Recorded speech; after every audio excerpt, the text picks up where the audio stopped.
സ്മിതശ്രീമുഖി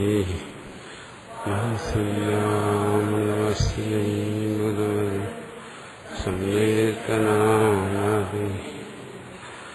സാംഗീസിദ്ധസൂപി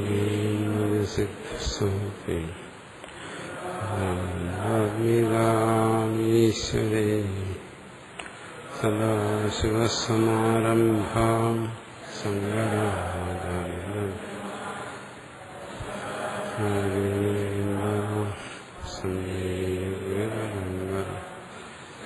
സ്മൃതിപുരാണാനാം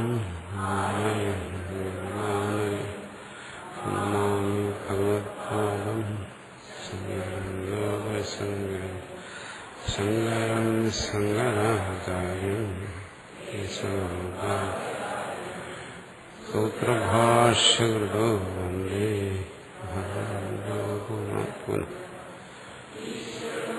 പുനരാത്മേതി ഭേദവിഭാഗി ബ്രഹ്മവ്യാപ്തദേഹായ ദക്ഷിണാമൂർത്തയേ.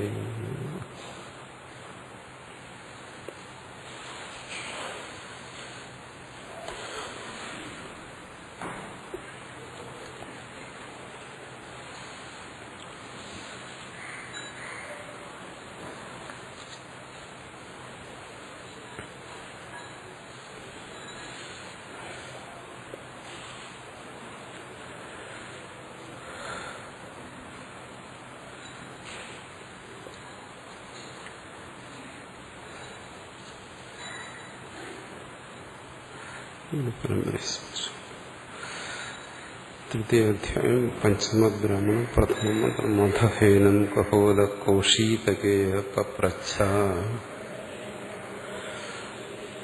യാജ്ഞവൽക്കേരിഹോവാച യദേവ സാക്ഷാത് പരോക്ഷാത് ബ്രഹ്മ യ ആത്മാ സർവാന്തരഃ തം മേ വ്യജക്ഷ്യേതി ഏഷത്തെ ആത്മാ സർവാന്തരഃ കമോ യാജ്ഞവൽക്യ സർവാന്തരോ യോ അശനായ പിപാസേ ശോകം മോഹം ജരാം മൃത്യും അത്യേതി ഏനം വൈ തം ആത്മാനം വിദിത്വാ ബ്രാഹ്മണാഃ പുത്രേഷണായ സവിത്തേഷണായ സലോകേഷണായ വിദ്ധായ ഭിക്ഷാചര്യം ചരന്തി.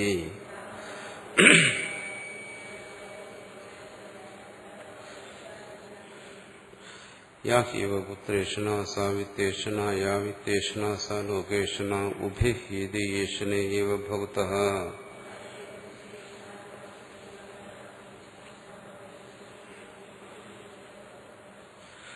തസ്മാത് ബ്രാഹ്മണഃ പാണ്ഡിത്യം നിർവിദ്യ ബാല്യേന തിഷ്ഠാസേത്. ബാല്യം ച പാണ്ഡിത്യം ച നിർവിദ്യ അഥ മുനിഃ അമൗനം ച മൗനം ച നിർവിദ്യ അഥ ബ്രാഹ്മണഃ. സബ്രാഹ്മണഃ കേന സ്യാദ് യേന സ്യാദ് തേന ഈദൃശേവ അദോന്യതാർത്ഥം തതോ കഹോലഃ കൗശീതകേയ ഉപരരാമ.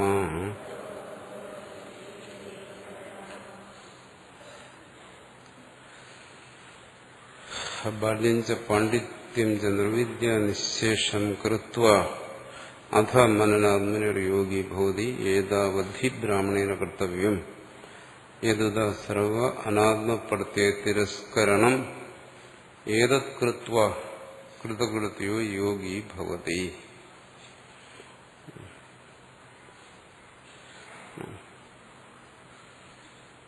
ഇവിടെ പറഞ്ഞിരിക്കുന്നു അനാത്മപ്രത്യയ തിരസ്കരണം. ഇതിനാണ് മനനം എന്ന് പറയുന്നത്. ഇവിടെ മനനത്തിന് ഇവിടെ ഈ തരത്തിൽ വ്യാഖ്യാനിച്ചിരിക്കുന്നു.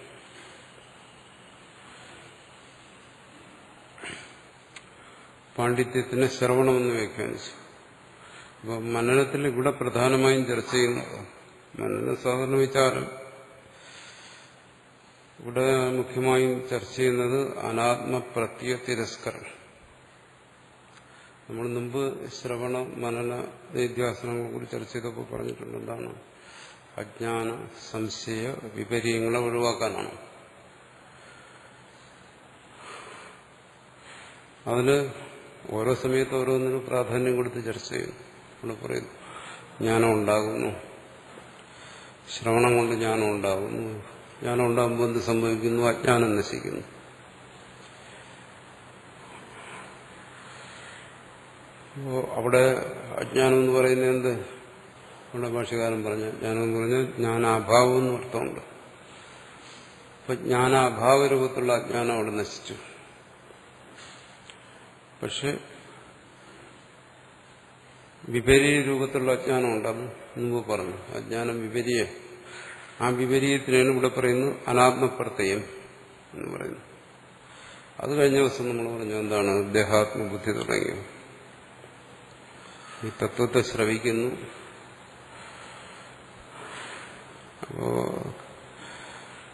അത് പലതവണ നമ്മൾ പറഞ്ഞിട്ടുണ്ട്. ശ്രവണം, മനനം, നിധ്യാസനം ഇത് തികച്ചും വെവ്വേറെയുള്ള കാര്യങ്ങളല്ല.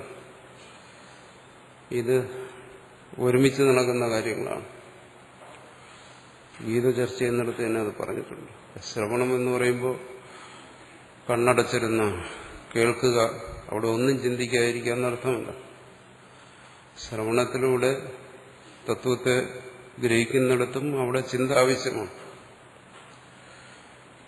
ഏത് കാര്യം നമ്മൾ ഗ്രഹിക്കുമ്പോഴും അവിടെ ചിന്ത സഹായമായി വരും. പക്ഷെ ശ്രവണത്തിന് പ്രാധാന്യം വരുമ്പോൾ അവിടെ ചിന്ത ഗൗണമായിരിക്കും എന്നുള്ളതേ ഉള്ളൂ. അതുപോലെ മനനത്തിന് പ്രാധാന്യം വരുമ്പോൾ അവിടെ മറ്റത് അപ്രധാനമായിരിക്കും എന്നർത്ഥം. ഇപ്പോൾ മനനത്തെ സംബന്ധിച്ച് നമുക്ക് സ്വതന്ത്രമായിട്ടും അത് ചെയ്യാം. ശ്രവണം എന്ന് പറയുമ്പോൾ എന്താണ്? അത് ശ്രവിക്കുന്നു. ശ്രവിക്കുമ്പോൾ നമ്മളെ ശ്രവിപ്പിക്കാൻ ഒരാൾ വേണം. ശ്രവണത്തിന് എന്തെങ്കിലും ഒരു ഉപാധി വേണം. ഒന്നുകിൽ ആചാര്യം വേണം, അല്ലെങ്കിൽ പുസ്തകം വേണം. പുസ്തകവും ശ്രവണമാണെന്ന് ചോദിക്കും. പുസ്തകം വായിക്കുന്നത് ശ്രവണമാണ്. എന്തുകൊണ്ട്? അത് നമ്മൾ മുമ്പ് പറഞ്ഞിട്ടുണ്ട്. പുസ്തകം എന്ന് പറയുന്നത് ലിപികളാണ്. ലിപി എന്ന് പറയുന്നത് സങ്കേതമാണ്.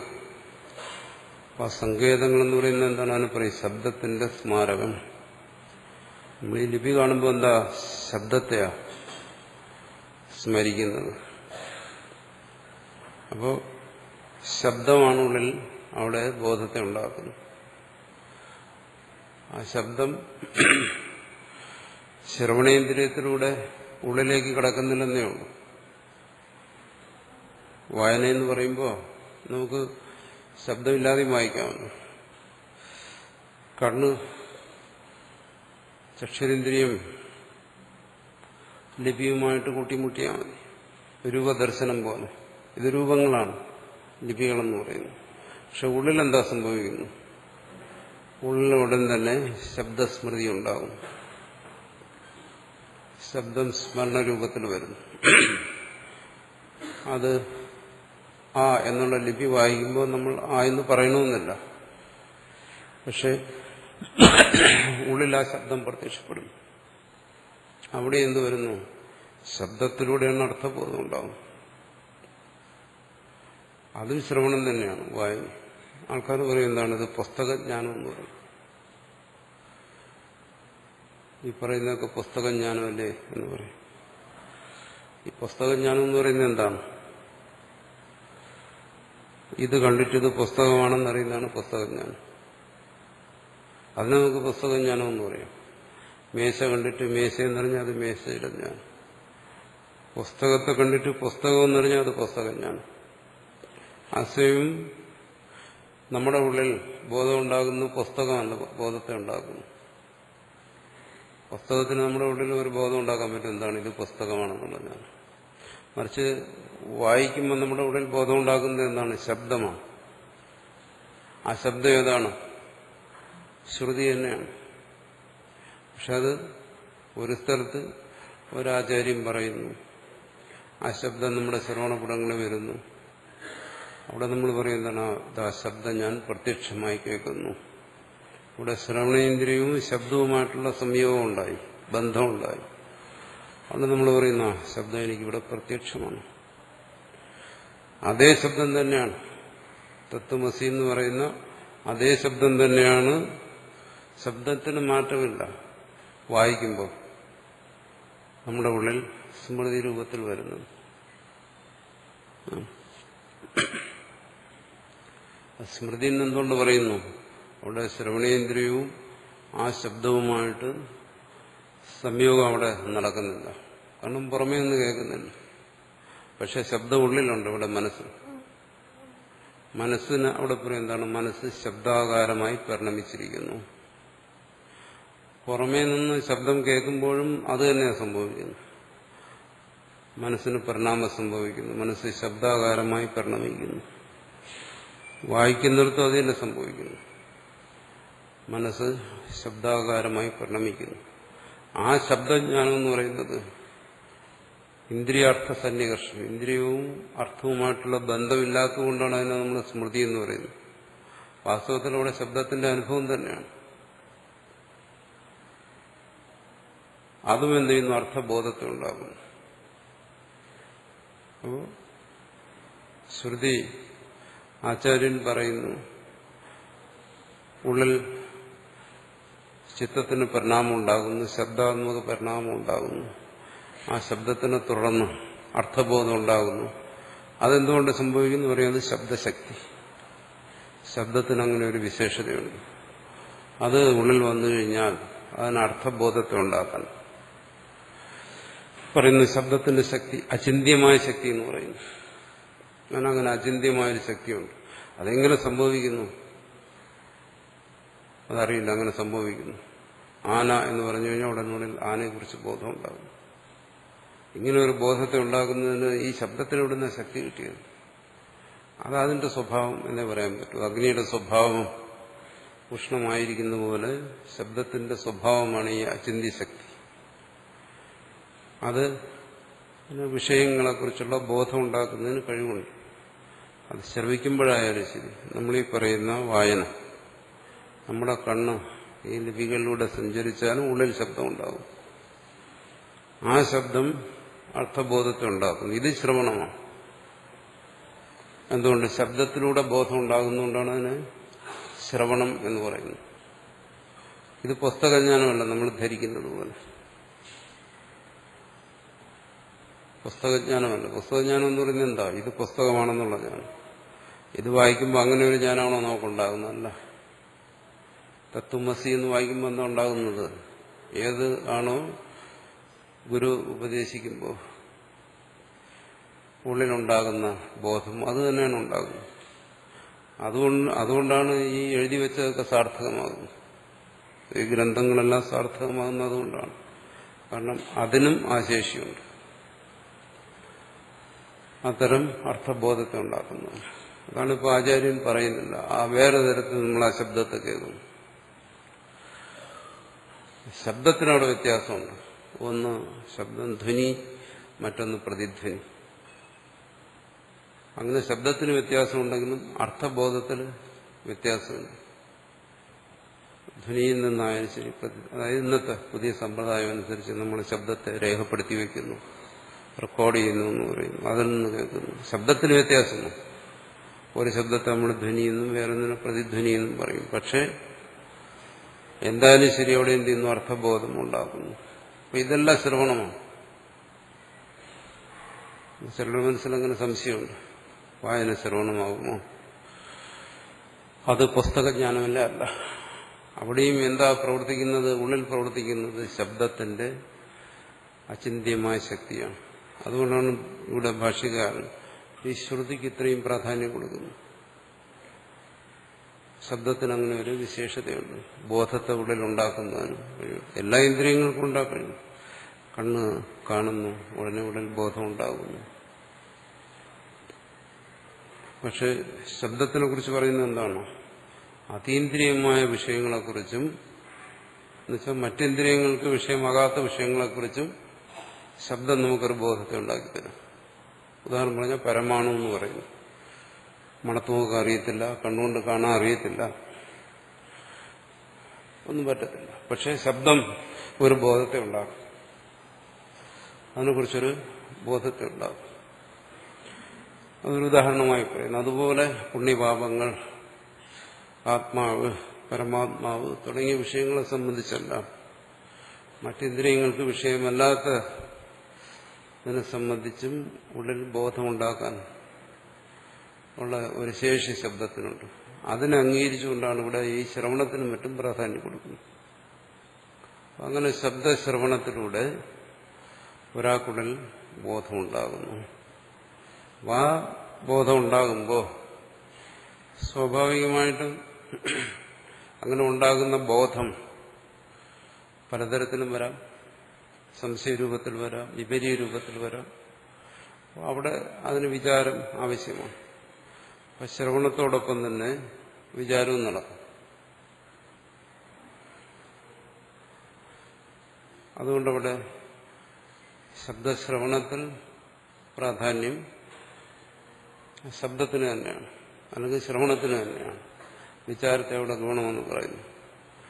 ഇനി അത്തരം ഒരു ശ്രവണം കൂടാതെ വായിക്കാതെ, പഠിക്കാതെ, കേൾക്കാതെ ചിന്തിക്കാമെന്നോ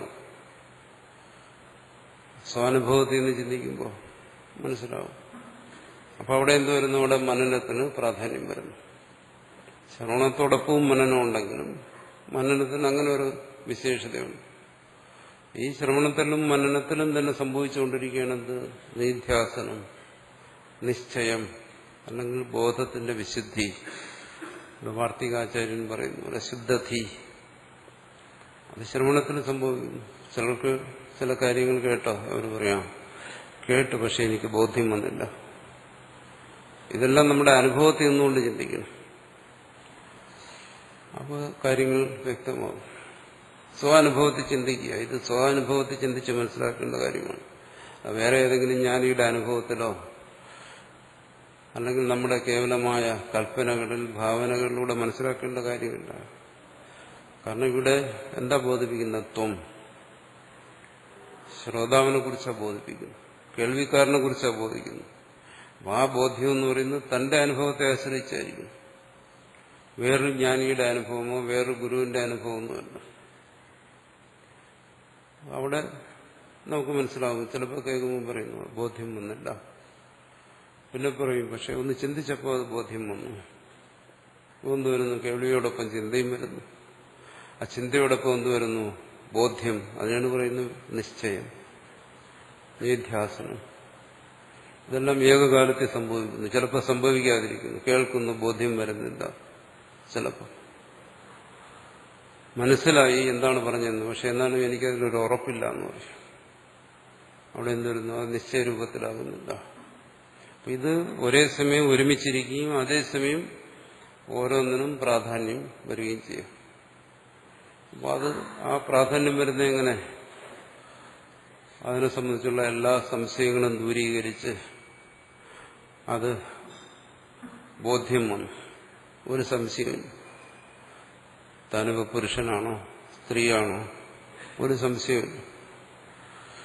ശരിയായി ബോധ്യം വന്നു.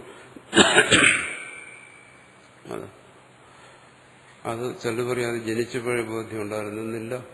ജനിച്ചപ്പോൾ ബോധ്യമില്ലായിരുന്നു. ആ ബുദ്ധി ഒരു പ്രരൂഢമായ അവസ്ഥയെ പ്രാപിക്കുമ്പോഴാണ് അത് തിരിച്ചറിയുന്നത്. ഞാൻ പുരുഷനാണ്, സ്ത്രീയാണ്. അതുവരെ അതൊന്നും തിരിച്ചറിഞ്ഞിട്ടില്ല. വാസ്തവത്തിൽ ആയിരുന്നപ്പോൾ ജനിച്ചപ്പോഴേതായിരുന്നു, പുരുഷനായിരുന്നു അല്ലെങ്കിൽ സ്ത്രീയായിരുന്നു. പക്ഷെ അത് മനസ്സിലാക്കുന്നതിന് എത്ര കാലം വേണ്ടി വന്നു? അത് അതുപോലെ എന്താണ്? പരമാർത്ഥമാണ് ബോധിപ്പിക്കുന്നത്. നീ അതാണ്, ത്വം തത്, നീ ആ തത്താണെന്ന് ബോധിപ്പിച്ചാലും അവിടെ ബോധിക്കണമെന്നില്ല ആ സമയത്ത്. അപ്പോൾ അവിടെ ഈ ഒന്നാദ്യം ആ ശ്രവണം കൊണ്ട് മുമ്പ് പറഞ്ഞ അജ്ഞാനരൂപത്തിലുള്ള അതിന് ജ്ഞാനാഭാവരൂപത്തിലുള്ള അജ്ഞാനം അതിനെ മാറ്റി. പിന്നെ മനനം. പക്ഷെ അങ്ങനെ മാറ്റിയിട്ടും താൻ അതാണെന്ന് ഇപ്പൊ ബോധ്യം വന്നു. ഇതുവരെ അങ്ങനെ അറിഞ്ഞിരുന്നില്ല. ഇതുവരെ തന്നെ കുറിച്ച് അറിഞ്ഞിരുന്നത് താൻ സ്ത്രീയാണ് അല്ലെങ്കിൽ പുരുഷനാണ് എന്നാണ്. പക്ഷെ ഇപ്പൊ മനസ്സിലായി എന്താണ് താൻ, നിന്റെ സ്വരൂപം അതല്ല. പക്ഷെ അങ്ങനെ അറിഞ്ഞതിന് ശേഷവും അവിടെ വരുന്ന എന്താണ് വിപരീത പ്രത്യയം. ആ വിപരീത പ്രത്യയത്തിൽ വരുമ്പോൾ നമ്മുടെ അനുഭവത്തിൽ എന്താണ്? നമ്മളിവിടെ ഇരുന്ന് ഈ തത്വത്തെ ശ്രവിച്ചുകൊണ്ടിരിക്കുന്നു. ഓരോ സമയം ഈ തത്വത്തെ കുറിച്ച് കേൾക്കുമ്പോഴും വിചാരം ചെയ്യുമ്പോഴും നമ്മുടെ ഉള്ളിൽ അറിവുണ്ടാകുന്നു. എന്താണോ ശ്രുതി ബോധിപ്പിക്കുന്ന അറിവുണ്ടാകുന്നുണ്ട്. പക്ഷെ അതിനിടയ്ക്ക് മറ്റെന്തെങ്കിലും ചിന്ത കടന്നു വന്നാൽ ആ സമയത്തേക്ക് ഇതില്ല. കാരണം ഇനി ഇതി വിട്ട് ഇത് പൂർണ്ണമായും വിട്ട് മറ്റു വ്യവഹാരങ്ങളിൽ ഏർപ്പെടുന്നു. പൂർണ്ണമായും ഇത് പോകുന്നു മനസ്സിൽ നിന്ന്. അപ്പോൾ എന്ത് വ്യവഹാരമാണോ? വിശപ്പ് വരുന്നു, ഭക്ഷണം കഴിക്കുന്നു, അവിടേക്ക് എന്ത് വരുന്നു? വിപരീത പ്രത്യയം വരുന്നു. പ്രാണധർമ്മത്തിന് അധീനമായി പോകുന്നു മനസ്സ്. അതുപോലെ തന്നെ മറ്റ് കാമക്രോധാദി വിഷയങ്ങൾ എല്ലാം മനസ്സെന്ത് ചെയ്യുന്നു? അതിനോട് താതാത്മ്യപ്പെട്ടു പോകുന്നു. അപ്പോൾ അതിനെന്താ പരിഹാരം? അതിനാണ് പറയുന്നത് സർവ അനാത്മപ്രത്യം എന്ന് പറയുന്നതാണ്. അതിന് പരിഹാരം എന്ന് പറയുന്നത് വീണ്ടും ഇതിലേക്ക് തിരിച്ചു വരിക, മനനം എന്ന് പറയുന്നു. അപ്പോൾ ആ വിവേകമുള്ളവൻ തന്റെ പരമാർത്ഥ സ്വരൂപം ഇന്നതാണെന്ന് ധരിച്ചവൻ, അവന്റെ മനസ്സ് വീണ്ടും ഈ ശരീര പ്രാണ മനോധർമ്മങ്ങൾക്ക് അധീനമാകുമ്പോൾ അവന്റെ ഉള്ളിൽ ഈ വിവേകമുണ്ടെങ്കിൽ അവിടെ ആചാര്യം വേണമെന്നില്ല, പുസ്തകം വേണമെന്നില്ല. കാരണം അവന്റെ ഉള്ളിൽ അറിവുണ്ടായിരുന്നല്ലോ. ആ വിവേകം അവന്റെ ഉള്ളിൽ തനിയെ ഉണർന്നു വരുന്നു. അറിവ് എപ്പോഴും ഏത് നിമിത്തങ്ങളായാലും ശരി, അറിവ് പുറമേ നിന്നും ഉണ്ടാകുന്നില്ല. അറിവ് എപ്പോഴും അവന്റെ ഉള്ളിൽ ഉണ്ടാകുന്നതാണ്. പുസ്തകത്തിൽ നിന്ന് അറിവുണ്ടാകുന്നില്ല, ശബ്ദത്തിൽ നിന്ന് അറിവുണ്ടാകുന്നില്ല. നമ്മളങ്ങനെ പറയും ഈ പ്രക്രിയ മനസ്സിലാക്കാൻ വേണ്ടിയിട്ട്. പക്ഷെ അറിവെന്ന് പറയുന്നത് എവിടെ, എങ്ങനെ ഉണ്ടാകുന്നു? എല്ലാ അറിവും അവന്റെ ഉള്ളിൽ തന്നെ പ്രകാശിക്കുകയാണ്. കാരണം അഗ്നിയിലെ പ്രകാശം പുറമേ നിന്നങ്ങനെ വരാൻ പറ്റും? പുറമേ നിന്ന് അഗ്നി പ്രകാശം വരില്ല. അതുപോലെ അറിവാണ് തന്റെ സ്വരൂപം. അതുകൊണ്ട് ആ തന്റെ സ്വരൂപത്തിൽ നിന്നേ അറിവ് പ്രകാശിക്കും. പിന്നെ ബാക്കിയുള്ളതൊക്കെ എന്താണ്? കേവലം നിമിത്തങ്ങൾ, അത്രയേ ഉള്ളൂ. ഒരു ദീപത്തിൽ നിന്ന് വേറൊരു ദീപം മാറ്റിയെടുക്കണമെങ്കിൽ എന്ത് വേണം? അവിടെ ഒരു തിരിയുടെ ആവശ്യമുണ്ട്, ഒരു നിമിത്തം മാത്രം. അതുകൊണ്ട് ആ ദീപം കൂടെ ജ്വലിക്കുന്നു എന്നുള്ളതേ ഉള്ളൂ. വാസ്തവത്തിൽ ആ ദീപം ജ്വലിക്കുന്നതിന് അതിന്റെ സ്വരൂപത്തെ അല്ലാതെ മറ്റൊന്നിനെ അല്ല, അത് തന്നെയാണ് ജ്വലിക്കുന്നത്. ദീപത്തിന് മറ്റൊന്നായി ജ്വലിക്കാൻ കഴിയത്തില്ല. അത് എത്ര വലുതായാലും അത് ദീപമായിട്ട് തന്നെ. എന്തുകൊണ്ട്? പ്രകാശത്തിന്റെ സ്വരൂപമാണ്. മറ്റുള്ളതെല്ലാം കേവലം നിമിത്തം. അതുപോലെ ശബ്ദവും പുസ്തകവും അല്ലെങ്കിൽ മറ്റെന്തെങ്കിലും ശബ്ദം ഉണ്ടാകുന്നതിന് ഇത് രണ്ടുമില്ല. ചേഷ്ട അതിനൊരു പ്രമാണമായി സ്വീകരിക്കുന്നു അല്ലേ? അവിടെ ഈ വരകളെ പോലെ ഒരു ചിത്രം കാണുന്ന ബോധം ഉണ്ടാകുന്നു. വരകളല്ലേ, അത് ഒരു പ്രമാണമുള്ള ചേഷ്ട. നമ്മൾ കൈകൊണ്ടോ കാലുകൊണ്ടോ ഒക്കെ ആംഗ്യങ്ങൾ കാണിക്കുന്നു. ഒരാളോട് വരാൻ പറയുന്നു, പോകാൻ പറയുന്നു, നിൽക്കാൻ പറയുന്നു. ഇവിടെ എല്ലാം എന്താണോ? ഇതും ഒരു പ്രമാണമായിട്ട് സ്വീകരിക്കുന്നു. അവിടെ എന്ത് വരുന്നു? എന്തൊക്കെ ഉള്ളിൽ നടക്കുന്നു, പക്ഷെ അറിവ് ഉള്ളിലുണ്ടാകും. ആ ചേഷ്ട കൊണ്ട് ഉള്ളിൽ അനുമാനം നടക്കുന്നു എന്ന് പറയുന്നു. അല്ല, ചേഷ്ട നേരിട്ടാണെന്ന് പറയുന്നു. അനുമാനത്തിന്റെ ആവശ്യമില്ലെന്ന് പറയുന്നു. ഒരു പലതരത്തിൽ അതിനെക്കുറിച്ച് ചർച്ചകളുണ്ട്. പക്ഷെ ആത്യന്തികമായി ഒന്ന് അംഗീകരിക്കേണ്ടത് എന്താണ്? എല്ലാ അറിവും ഉണ്ടാകുന്ന ഉള്ളിലാണ്. ബാക്കിയുള്ളതെല്ലാം കേവലം നിമിത്തം. അപ്പോൾ വിപരീത പ്രത്യയങ്ങളുള്ളിൽ വരുമ്പോൾ അതാണ് മുമ്പ് വിപരീത പ്രത്യയം എന്ന് പറഞ്ഞു, ഇവിടെ പറഞ്ഞു അനാത്മപ്രത്യയം എന്ന് പറഞ്ഞു. മുമ്പ് ഭാഷ്യകാരൻ പറഞ്ഞു മിഥ്യാജ്ഞാനം എന്ന് പറഞ്ഞു. അത് സ്വാഭാവികമായിട്ടും വരും. കാരണം എന്തുകൊണ്ട്? മനസ്സിനൊരു സ്വഭാവമുണ്ട്, അതിന് വെറുതെ ഇരിക്കാൻ കഴിയത്തില്ല. അത് പ്രവർത്തിച്ചു തുടങ്ങിയോ, അത് പ്രവർത്തിച്ചു തുടങ്ങാമെന്ന് പറഞ്ഞാൽ ജാഗ്രത. അതെപ്പോഴും അത് ചലിച്ചുകൊണ്ടേയിരിക്കും, ജലത്തെ പോലെ. ജലത്തിനൊരിക്കലും നിശ്ചലമായിരിക്കാൻ കഴിയത്തില്ല. അത് സൂക്ഷ്മരൂപത്തിൽ ചലിച്ചുകൊണ്ടിരിക്കും. എന്തിനു? നമ്മൾ സ്ഥൂലമെന്ന് കാണുന്ന ഈ വസ്തുക്കൾ പോലും സൂക്ഷ്മരൂപത്തിൽ ചലിക്കുന്നു എന്നല്ലേ നമ്മൾ പഠിക്കുന്നു. അത് പദാർത്ഥത്തിന്റെ സ്വഭാവമാണ്. അതിന് നമ്മൾ ധരിക്കുന്നത് പോലെ ഒരു നിശ്ചലത അതിനില്ല. നമ്മൾ ജഡമെന്ന് കരുതുന്ന വസ്തുക്കൾ പോലും എന്താണ്? സദാ ചലിച്ചുകൊണ്ടിരിക്കുകയാണ്. അതിനങ്ങനെ ജഡത്വം എന്ന് പറയുന്ന ഒരവസ്ഥ വാസ്തവത്തിലില്ല. അതില്ലാത്തതെന്തുകൊണ്ട്? ഇതെല്ലാം ഈ ചൈതന്യത്തിൽ നിന്ന് വന്നതല്ലേ. അപ്പോൾ അതിന് ജഡമായിരിക്കാൻ കഴിയും. അപ്പോൾ അതിന്റെ സൂക്ഷ്മ തലങ്ങളിലേക്ക് ചെല്ലുമ്പോൾ മനസ്സിലാകുന്നത് എന്താണ്? അവിടെ അതിഗംഭീരമായ കർമ്മ സദാ നടന്നുകൊണ്ടിരിക്കുന്നു എന്നാണ്. ആ പദാർത്ഥങ്ങളിൽ തന്നെ ചലന സ്വഭാവമുള്ളതാണ് ജലം പോലെ. അതാണ് ചിത്തത്തിന് ജലത്തിനോട് ഉപയോഗിക്കുന്നത്. ചലന സ്വഭാവമുള്ളതാണ് മനസ്സ്. അത് ചലിച്ചുകൊണ്ടേയിരിക്കും. അത് ഒന്നുകിൽ അത് പ്രത്യേക പ്രവണമായെന്ന് പറയും, ആത്മാഭിമുഖമായി ചലിക്കും. അല്ലെങ്കിൽ അത് ബഹിർമുഖമായി ചലിക്കും. അല്ലാതെ അതിനെ പിടിച്ചു കെട്ടാൻ പറ്റത്തില്ല മനസ്സിന്. അതാണ് പറയുന്നത്. എന്താണ്? ഈ ആകാശത്തെ ഒരാൾ ചുരുട്ടിയെടുത്താൽ, അങ്ങനെ സങ്കല്പിക്കാൻ, ആകാശം എന്ന് പറയുന്ന ഒരു പ്രതലമാണ്, അതിന് ഒരു പായ ചുരുട്ടിയെടുക്കുന്ന പോലെ ചുരുട്ടിയെടുക്കാം എന്നൊക്കെ സങ്കല്പിച്ച് അത് ചുരുട്ടിയെടുക്കാൻ ശ്രമിച്ചു കഴിഞ്ഞാലും ഈ മനസ്സിനെ ഒരിക്കലും നിശ്ചലമാക്കാൻ സാധ്യമല്ല എന്നാണ്. അപ്പൊ ചില സമാധിയിൽ സാധ്യമാകില്ല. ഇല്ല. എന്തുകൊണ്ട്? സമാധി എന്ന് പറയുന്നത് നമ്മുടെ റബ്ബർ ബാൻഡ് പിടിച്ചിങ്ങനെ വലിച്ചു നിർത്തും പോലെയാണ്. കുറച്ചു സമയം അതങ്ങനെ ഇരിക്കും. പിടിവിട്ട് കഴിഞ്ഞാൽ വീണ്ടും പറയും, ഓ വിധാനം, വീണ്ടും ഉണർന്നു വരും. അങ്ങനെ വയ്ക്കാൻ പറ്റത്തില്ല. കുറേ സമയം ഇരിക്കും. എന്തുകൊണ്ട്? അതിന്റെ സ്വഭാവം അതാണ്. എലാസ്റ്റിക് പിടിച്ച് വലിച്ചു കഴിഞ്ഞാൽ എന്ത് ചെയ്യും? ആ പിടിവിടുന്നത് വരെ അങ്ങനെയിരിക്കും. അവിടെയും സൂക്ഷ്മമായ ചലനം കാണും. അപ്പടി ഉള്ളപ്പോൾ തന്നെ അതിന് ചലിക്കാതിരിക്കാൻ പറ്റത്തില്ല. നേരിട്ടത് കാണുന്നില്ലെന്നേ ഉള്ളൂ. കാരണം അതിനെങ്ങനെ, അതിന്റെ ആ എലാസ്റ്റിസിറ്റി എന്ന് പറയുന്നത് തന്നെ എന്താ? അത് സൂക്ഷ്മമായ ചലനം കൊണ്ടാണ് അതങ്ങനെ നിൽക്കുന്നത്. അതുകൊണ്ട് മനസ്സിന്റെ സ്വഭാവമാണ്, മനസ്സ് ഒന്നുകിൽ പ്രത്യേക പ്രവണമാകും എന്ന് വെച്ചാൽ ആത്മാ ചിന്തയിലിരിക്കും, അല്ലെങ്കിൽ വ്യവഹാര ചിന്തയിലിരിക്കും. അത് ഈ ബോധം ഉണ്ടായാലും, ശ്രവണം ചെയ്തു വിചാരം ചെയ്തു ഈ ബോധമുണ്ടായാലും മനസ്സ് ബഹിർമുഖമായി. അതാണ് വ്യവഹാരം എന്ന് പറയുന്നത്. തത്വജ്ഞാനിയുടെ വ്യവഹാരം എന്ന് പറയുന്നതാണ്. ഈ തത്വജ്ഞാനി എന്ന് പറയുമ്പോൾ വേറെ ആരെക്കുറിച്ച് ചിന്തിക്കരുത്. ഈ തത്വജ്ഞാനി എന്ന് പറയുന്നത് നമ്മൾ തന്നെയാണ്, കേൾക്കുന്നവർ തന്നെയാണ്. അല്ല വേറെ തത്വജ്ഞാനി ഒന്നുമില്ല. അപ്പോൾ അവന്റെ മനസ്സിൽ തത്വജ്ഞാനം ഉണ്ടാകുന്നത് പോലെ തന്നെ അവന്റെ മനസ്സിൽ വിഷയജ്ഞാനം ഉണ്ടാകുന്നു. ഈ തത്വജ്ഞാനം ഉണ്ടായതിനു ശേഷം ശരി, വിഷയത്തെക്കുറിച്ചുള്ള അവന്റെ കാഴ്ചപ്പാട് മാറി, ആ വിഷയത്തിന്റെ തത്വം അവൻ ഗ്രഹിച്ചു. അതൊക്കെ ശരിയാണ്.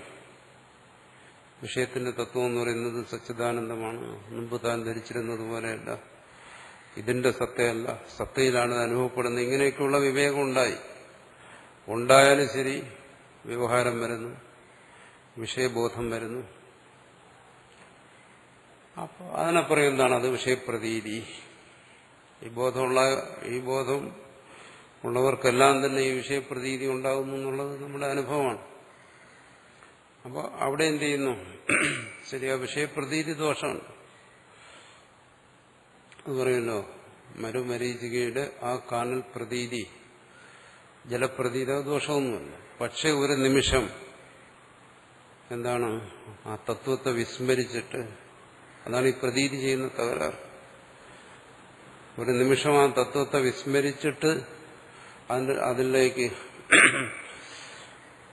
അത്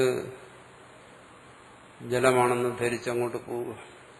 അത് യാത്രക്കാർക്ക് പറ്റും. കാരണം അവരൊരു സ്ഥലത്ത് മരുഭൂമിയിൽ കാനൽ ജലം കണ്ടു, ശരി, മനസ്സിലാക്കി. കാരണം അയാൾക്ക് മരുഭൂമി യാത്ര ചെയ്ത് നല്ല പരിചയമുണ്ട്.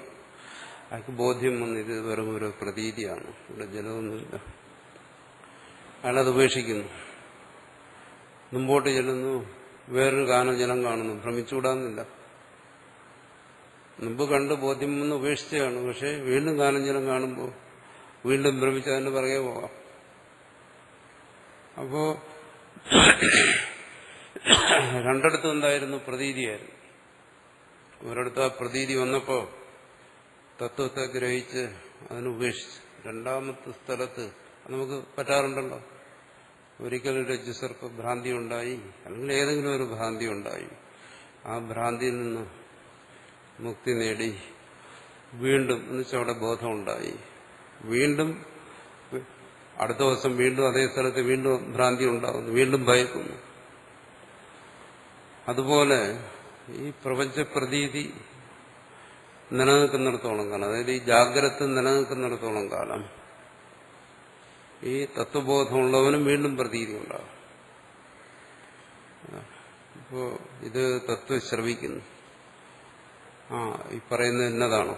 കാരണം ശ്രുതി ബോധിപ്പിക്കുന്ന പരമാർത്ഥമാണ്, തന്റെ സ്വരൂപം ഇന്നതാണെന്ന് ബോധ്യം വരുന്നു. ആ ബോധം മനസ്സിൽ നിൽക്കുമ്പോൾ അവിടെ പിന്നെ മറ്റ് പ്രശ്നങ്ങളൊന്നുമില്ല.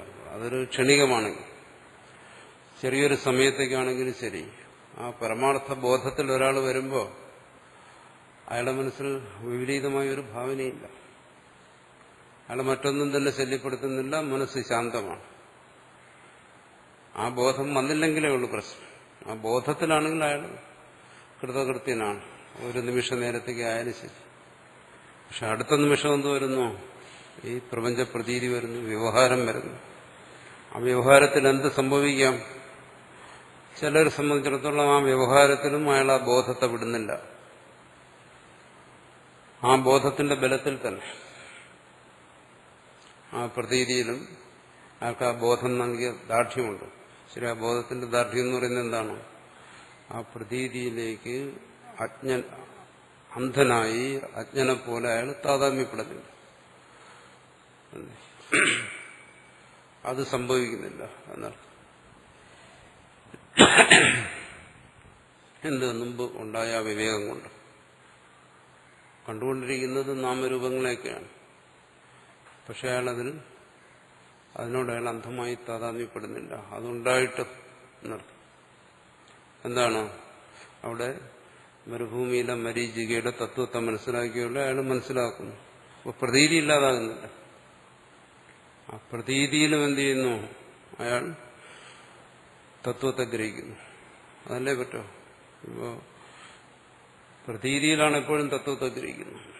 മരുമരീചിയെ കണ്ടുകൊണ്ടിരിക്കുന്ന ആളാണ് പറയുന്നത് എന്താണ്? ഇത് ജലമല്ല എന്നുള്ള ബോധം ഉണ്ടാകുന്നു. കാണാതെയാണോ പറയുന്നതല്ല. അപ്പോൾ ആ തത്വബോധമുള്ളവന് പ്രപഞ്ചബോധം ഇല്ലാതാകുന്നില്ല. അതുകൊണ്ടാണ് ഇവിടെ സമാധി ആവശ്യമില്ല എന്ന് പറയുന്നത്. ആ മരുമരീചിയുടെ തത്വത്തെ ഗ്രഹിക്കുന്നതിന് അത് അപ്രത്യക്ഷമാകേണ്ട കാര്യമില്ല, അപ്രത്യക്ഷമാക്കേണ്ട കാര്യമില്ല. ഇനി അതും അങ്ങ് അപ്രത്യക്ഷമായി കഴിഞ്ഞാൽ പിന്നെ ആ തത്വബോധമില്ല അവിടെ. അതാണ് സുഷുപ്തി. അവിടെ മരീചികയില്ല, ബോധമില്ല. അതുകൊണ്ട് വിശേഷതയൊന്നുമില്ല. ആ വിശേഷത എന്ന് പറയുന്നത് എന്താണ്? സ്വതസിദ്ധമാണ്, അത് നിത്യമുക്തമാണ്. അതുകൊണ്ട് കാര്യമില്ലല്ലോ. താൻ നിത്യമുക്തനായിരുന്നിട്ടും ഇപ്പോൾ ബന്ധത്തിൽ വന്നു. അപ്പൊ അത്തരത്തിലുള്ള നിത്യമുക്തിയെക്കുറിച്ച് ഇവിടെ ചർച്ച ചെയ്തിട്ട് കാര്യമില്ല. എന്തുകൊണ്ട്? അത് നിത്യസിദ്ധമായി ഇരുന്നിട്ടും ഈ പ്രശ്നങ്ങളുണ്ട്. ഈ പ്രശ്നങ്ങളെന്ന് പറഞ്ഞാൽ ഈ പ്രതീതിയുണ്ട്, ഈ അനുഭവമുണ്ട്, പ്രപഞ്ചാനുഭവമുണ്ട്, ശരീരാനുഭവമുണ്ട്. അപ്പൊ ആ പ്രതീതി അവിടെയാണ് ഇവിടെ പറയുന്നത് എന്താണ്? അനാത്മപ്രത്യയം. വാസ്തവത്തിൽ പ്രതീതിയല്ല അവിടെ ദോഷം ചെയ്യുന്നു. ആ പ്രതീതി വന്നു കഴിഞ്ഞാൽ അതിനോട് വരുന്ന താതാത്മ്യപ്പെടൽ, അതിനെ തുടർന്ന് വരുന്ന പ്രവൃത്തികൾ, അത് ജലമാണെന്ന് ധരിക്കുക, പിന്നെ അതിനുവേണ്ടി ഓടുക, അതിനെക്കുറിച്ച് ഭാവനകൾ, സങ്കല്പങ്ങൾ, ജലം കുടിക്കും, ദാഹം മാറ്റും, മാനം മറ്റും അതിൻ്റെ പുറകെ ഓടിപ്പോയി അത് മരുഭൂമിയിൽ തന്നെ മരിച്ചു വീഴുന്ന ഒന്നാണ്. കാരണം ഒരിക്കലും അത് ലഭിക്കുന്ന സാധനമല്ല. അതുപോലെ എന്ത് ചെയ്യുന്നു? ഇവനും ആ പ്രതീതിയോട് താതാത്മ്യപ്പെട്ട് ജനിക്കുകയും മരിക്കുകയും ചെയ്യുന്നു. ജനന മരണങ്ങളിപ്പോൾ പോയിക്കൊണ്ടിരിക്കുന്നു. അവിടെ എന്ത് ചെയ്യുന്നു? അത് ആ വിവേകം കൊണ്ട് ആ പ്രതീതി നിലനിൽക്കെ തന്നെ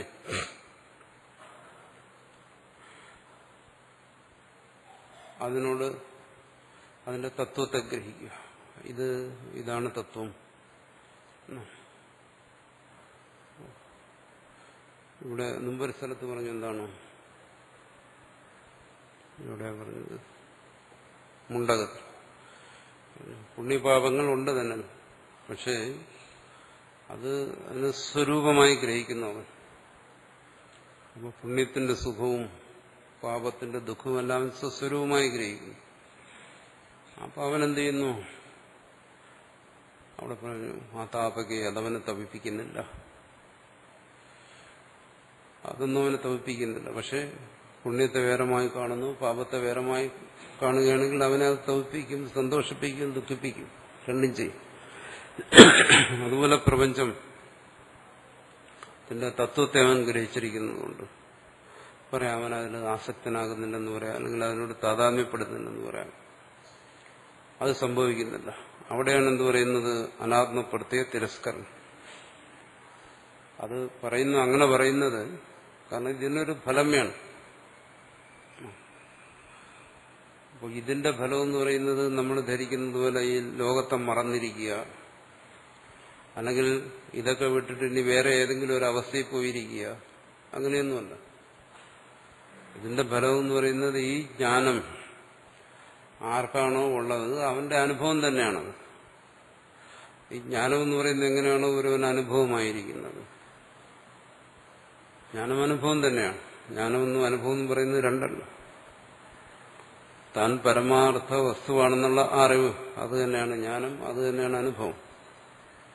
അത് പറഞ്ഞല്ലോ, അത് പുസ്തകജ്ഞാനമൊന്നോ അല്ലെങ്കിൽ മറ്റെന്തെങ്കിലും ജ്ഞാനമൊന്നല്ല. ആ ജ്ഞാനം എന്താണ്? തന്റെ ഉള്ളിൽ തന്നെ സ്ഫുരിക്കുന്ന ജ്ഞാനമാണ്. അപ്പൊ ഈ അറിവ്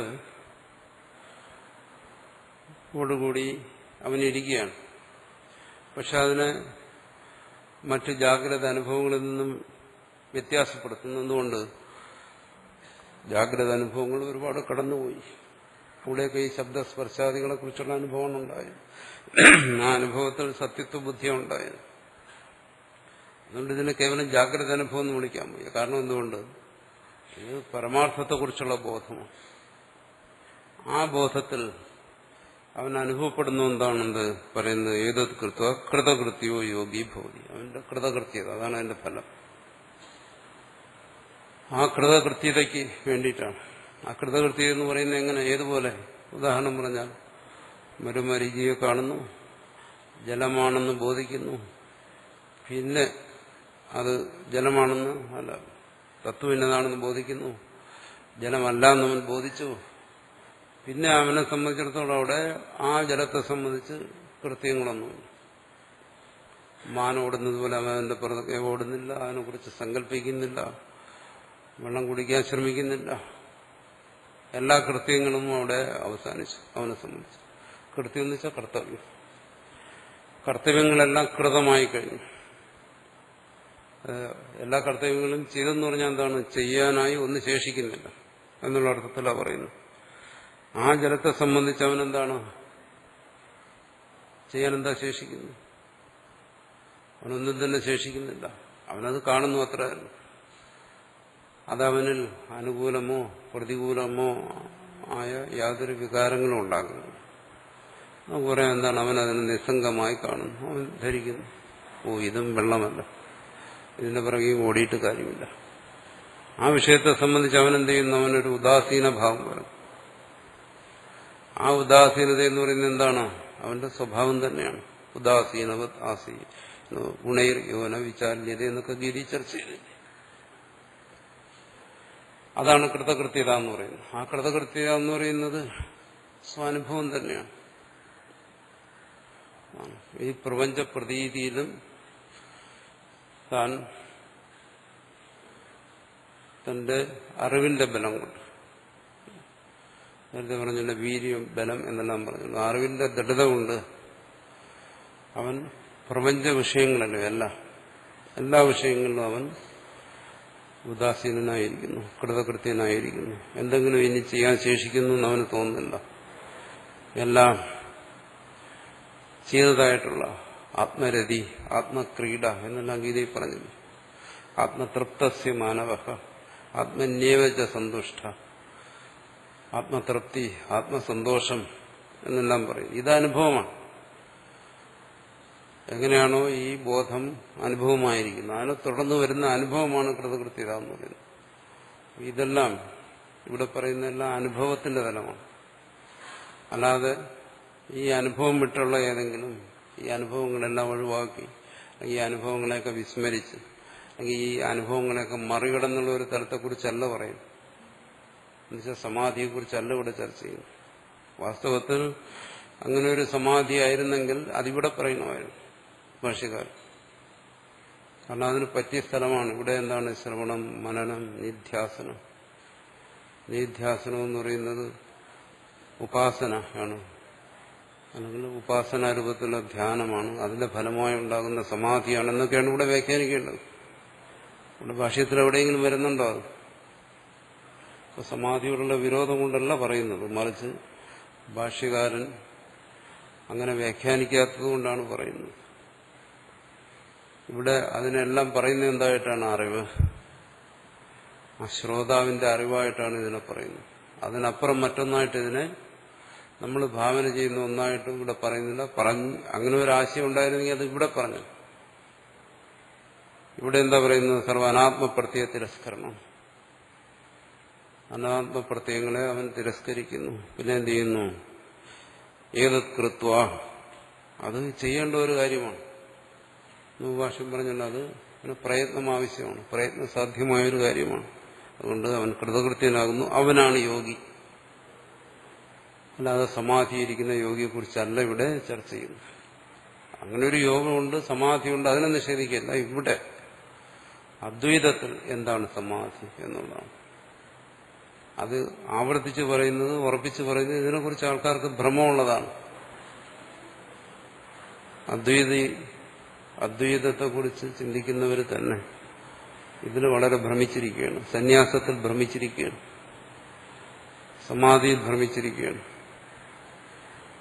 ലോകത്ത് കാണുന്ന അതാണ്. അദ്വൈതിയും സമാധിക്ക് വേണ്ടി ശ്രമിക്കുകയാണ്. എന്താണ് വിവേകമെന്ന് തിരിച്ചറിയാതെ. അതുകൊണ്ട് അത് പറയുന്നതാണ്. അല്ലാതെ അതിനോട് എന്തെങ്കിലും പ്രത്യേകിച്ച് വിരോധമുള്ളതുകൊണ്ടല്ല, അല്ലെങ്കിൽ അങ്ങനെ ഒരു കാര്യം സ്വന്തം കയ്യിൽ നിന്ന് പറയുന്നതല്ല. ഇവിടെ എഴുതിയിരിക്കുന്നത് വ്യാഖ്യാനിച്ച് മനസ്സിലാകും. അത് ഇവിടെ എഴുതിയിരിക്കുന്ന കാര്യം എങ്ങനെ വ്യാഖ്യാനിച്ച് മനസ്സിലാക്കുമെന്ന് വെച്ചാൽ ഓരോരുത്തരും സ്വാനുഭവത്തിലൂടെ മനസ്സിലാക്കത്തക്ക കാര്യങ്ങൾ ഇവിടെ പറഞ്ഞിട്ടുള്ളൂ.